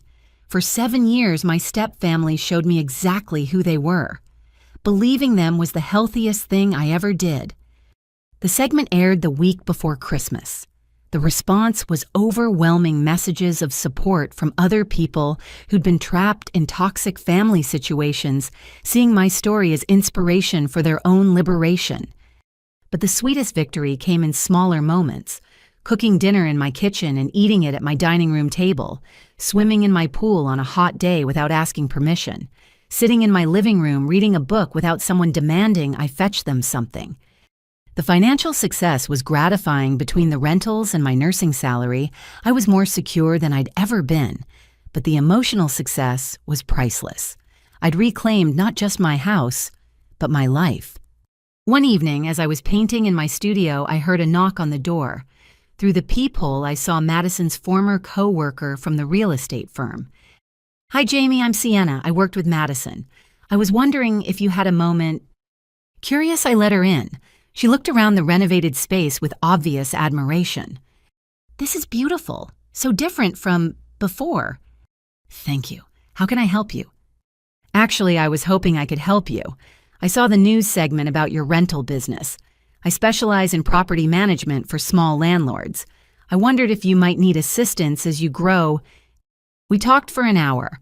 Sienna was professional, knowledgeable, and had a story of her own about Madison's behavior at work that made me realize I hadn't been the only target of her cruelty. She was a nightmare, Sienna confided. Took credit for everyone else's work, never did her own, treated the assistants terribly. When she was fired after that arrest, we actually celebrated. I hired her part-time to help manage the rentals, freeing up more time for my nursing career and my rediscovered love of painting. The best moment came when I received a package from a gallery downtown. Inside was a letter. Ms. Richardson, we recently viewed your artwork on your Instagram page and would be interested in discussing representation. Your piece, Liberation Day, particularly caught our attention. Please contact us at your earliest convenience. Liberation Day was a painting of my mother's garden in full bloom, painted from the view from what used to be my attic prison. I'd started it the day after the eviction and finished it just that week. It was the first painting I'd completed in 7 years. I called them immediately. As Christmas approached, I decorated the house for the first time in years, with decorations I chose in a style that felt like me. The tenants helped turning it into a party. Mrs. Chen brought cookies. My colleagues from the hospital stopped by with wine. Even Mr. Hutchinson came bringing his wife and a bottle of champagne. To sweet victory, he toasted, raising his glass in my dining room, where I'd once stood, frozen, holding a tray of appetizers I wouldn't be invited to share. To Aunt Helen, I countered, who saw what others refused to see and gave me the tools to save myself. Later that night, after everyone had gone home, I sat in my living room, and opened my laptop to check the Airbnb bookings. January was already nearly full. The young teachers had asked about extending their lease. Sienna had sent 3 potential clients interested in having me manage their rental properties. My phone buzzed with a text. For a moment, my heart lurched, thinking it might be Patricia or Madison, but it was my father. Saw the news segment. You look happy. Your mother would be so proud. I'm proud too, for whatever that's worth. Merry Christmas, Jamie. I stared at the text for a long moment, then typed back, Merry Christmas, Dad. It wasn't forgiveness, it wasn't reconciliation, but it was acknowledgement that life moves forward, that victories can be sweet without being vengeful, that success is the best response to those who said you'd never achieve it. I poured myself a glass of wine, good wine, not the cheap stuff Patricia bought, and raised it to the empty room that wasn't empty at all. It was full of possibility of peace, of the promise that the best was yet to come. The girl who'd been treated like the help was now helping others find homes. The woman who'd been banished to the attic now owned the entire house. The nurse who'd saved so many had finally saved herself. Sweet victory indeed. 6 months later, on a snowy Christmas Eve, my house on Magnolia Street glowed with warmth and light. Not the harsh showing-off illumination that Patricia had favored, but a gentle welcome that would have made my mother smile. I stood in my kitchen, truly my kitchen now, pulling the last batch of sugar cookies from the oven. The same recipe my mother had used, the one I'd made for 7 years, while being told I was naturally domestic. But tonight was different. Tonight I was cooking for people who saw me as family, not staff. Not. Those smell amazing. Melissa appeared in the doorway carrying a stack of plates. She and Tom had become more than tenants over the months they'd become friends. Real friends who helped without being asked and included without obligation. My mom's recipe, I said, transferring cookies to the cooling rack. She used to say the secret was love. My father finished from behind Melissa. She always said the secret ingredient was love. The room paused. Melissa, sensing the weight of the moment, quietly excused herself to the dining room where the others were gathered. My father stood in the doorway of the kitchen he'd lived in for decades, holding a poinsettia plant. He looked healthier than he had 6 months ago, cleaner somehow, as if the weight of his choices had been acknowledged and set down. You came, I said simply. You invited me. He set the plant on the counter, then pulled out an envelope. I wanted to give you this. It's not a Christmas gift. It's restitution. Inside was a check for $42,000. "It's every penny of rent you paid plus interest," he explained quietly. "I know money doesn't fix anything, but you never should have paid to live in your own home. This is the least I can do." I looked at the check, then at him. 6 months of therapy had changed us both, me learning to set boundaries, him learning to respect them. "Thank you," I said, putting the check aside. "Would you like to stay for dinner?" His eyes filled with tears. I'd be honored. The dining room was full of the family I'd chosen. Mrs. Chen and her husband occupied the seats where Patricia used to hold court. 2 of my nursing colleagues, Jenny and Amara, sat where Madison had filmed her viral videos. Tom was in my father's old chair telling one of his teaching stories. Mr. Hutchinson and his wife had claimed the corner near the restored china cabinet. "Everyone," I announced, "this is my father, Richard." The introduction was met with polite but cautious greetings. They all knew the story, but they also knew about redemption, about the possibility of change, about the difference between forgiveness and forgetting. My father took the empty seat not at the head of the table where he'd once presided, but as one guest among many. He listened more than he talked, laughed at Tom's stories, complimented Mrs. Chen's dumplings. For the first time in years, he was present without trying to avoid the ghosts in the room. After dinner, as we gathered in the living room for coffee and dessert, Amara asked about the painting above the fireplace, a new piece I'd just hung. "It's called Inheritance," I explained. "My first sale to a collector, actually." The painting showed 3 women in a garden, my mother young and vibrant, Aunt Helen elderly but fierce, and me, somewhere between them, hands dirty from planting face, turned toward the sun. "It's beautiful," my father said softly. "Helen would have loved it." "She did love it," I said, which made everyone look at me in confusion. That's actually what I wanted to share with all of you tonight. I retrieved a box from the mantel, the same box I'd discovered in the attic crawlspace 6 months ago, exactly where Aunt Helen had promised it would be. When my great-aunt Helen passed, she left me this house and a mystery, something hidden in the attic. When I finally found it, it was this box with a letter and something else. I pulled out the letter, yellowed with age. This was written by my mother when she was first diagnosed. She gave it to Aunt Helen for safekeeping with instructions to give it to me when I was ready. Aunt Helen decided that meant when I was strong enough to stand up for myself. With steady hands, I read, "My dearest Jamie, if you're reading this, it means I'm gone and you've finally found your strength. I know it's there, I can see it in you, even at 12, that core of steel beneath your gentle heart. I don't know what your life will look like when you read this. I don't know who will love you, who will hurt you, who will try to dim your light, but I know who you are, and more importantly, I know who you'll become. You'll become someone who heals others because you understand pain. You'll become someone who creates beauty because you've seen ugliness. You'll become someone who stands up for herself because you've learned that no one else can do it for you. The house is just a building, my darling. What makes it home is the love within its walls. Fill it with people who see your worth. Cook for those who appreciate the gift of your time. Open your door to those who enter with respect. And remember, you are not what others make you. You are not the roles they assign. You are not the services you provide.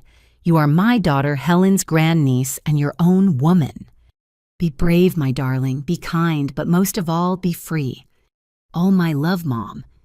P.S. Check the bottom of the box. Some treasures are worth waiting for. I reached into the box and pulled out the last item, another small velvet box. Inside were my grandmother's pearl earrings, the ones my mother had worn on her wedding day, the ones Patricia had claimed were lost in the move. Helen saved them, I said, putting them on. They matched my mother's ring perfectly, just like she saved me. The room was quiet except for the soft crackle of the fire and a few sniffles. Mrs. Chen was openly crying. Tom had his arm around Melissa. Even my father wiped his eyes. To inherited treasures, Mr. Hutchinson raised his coffee cup, both material and spiritual. To chosen families, Mrs. Chen added, To second chances, my father said quietly. To coming full circle, I finished.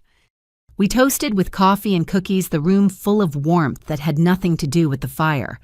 Later, as people began to leave, each taking containers of cookies and leftovers, because cooking for others was a joy when it was a choice, not an expectation.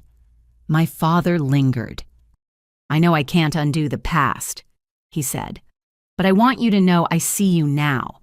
Not as your mother's ghost, not as someone to manage my household, but as you, Jamie.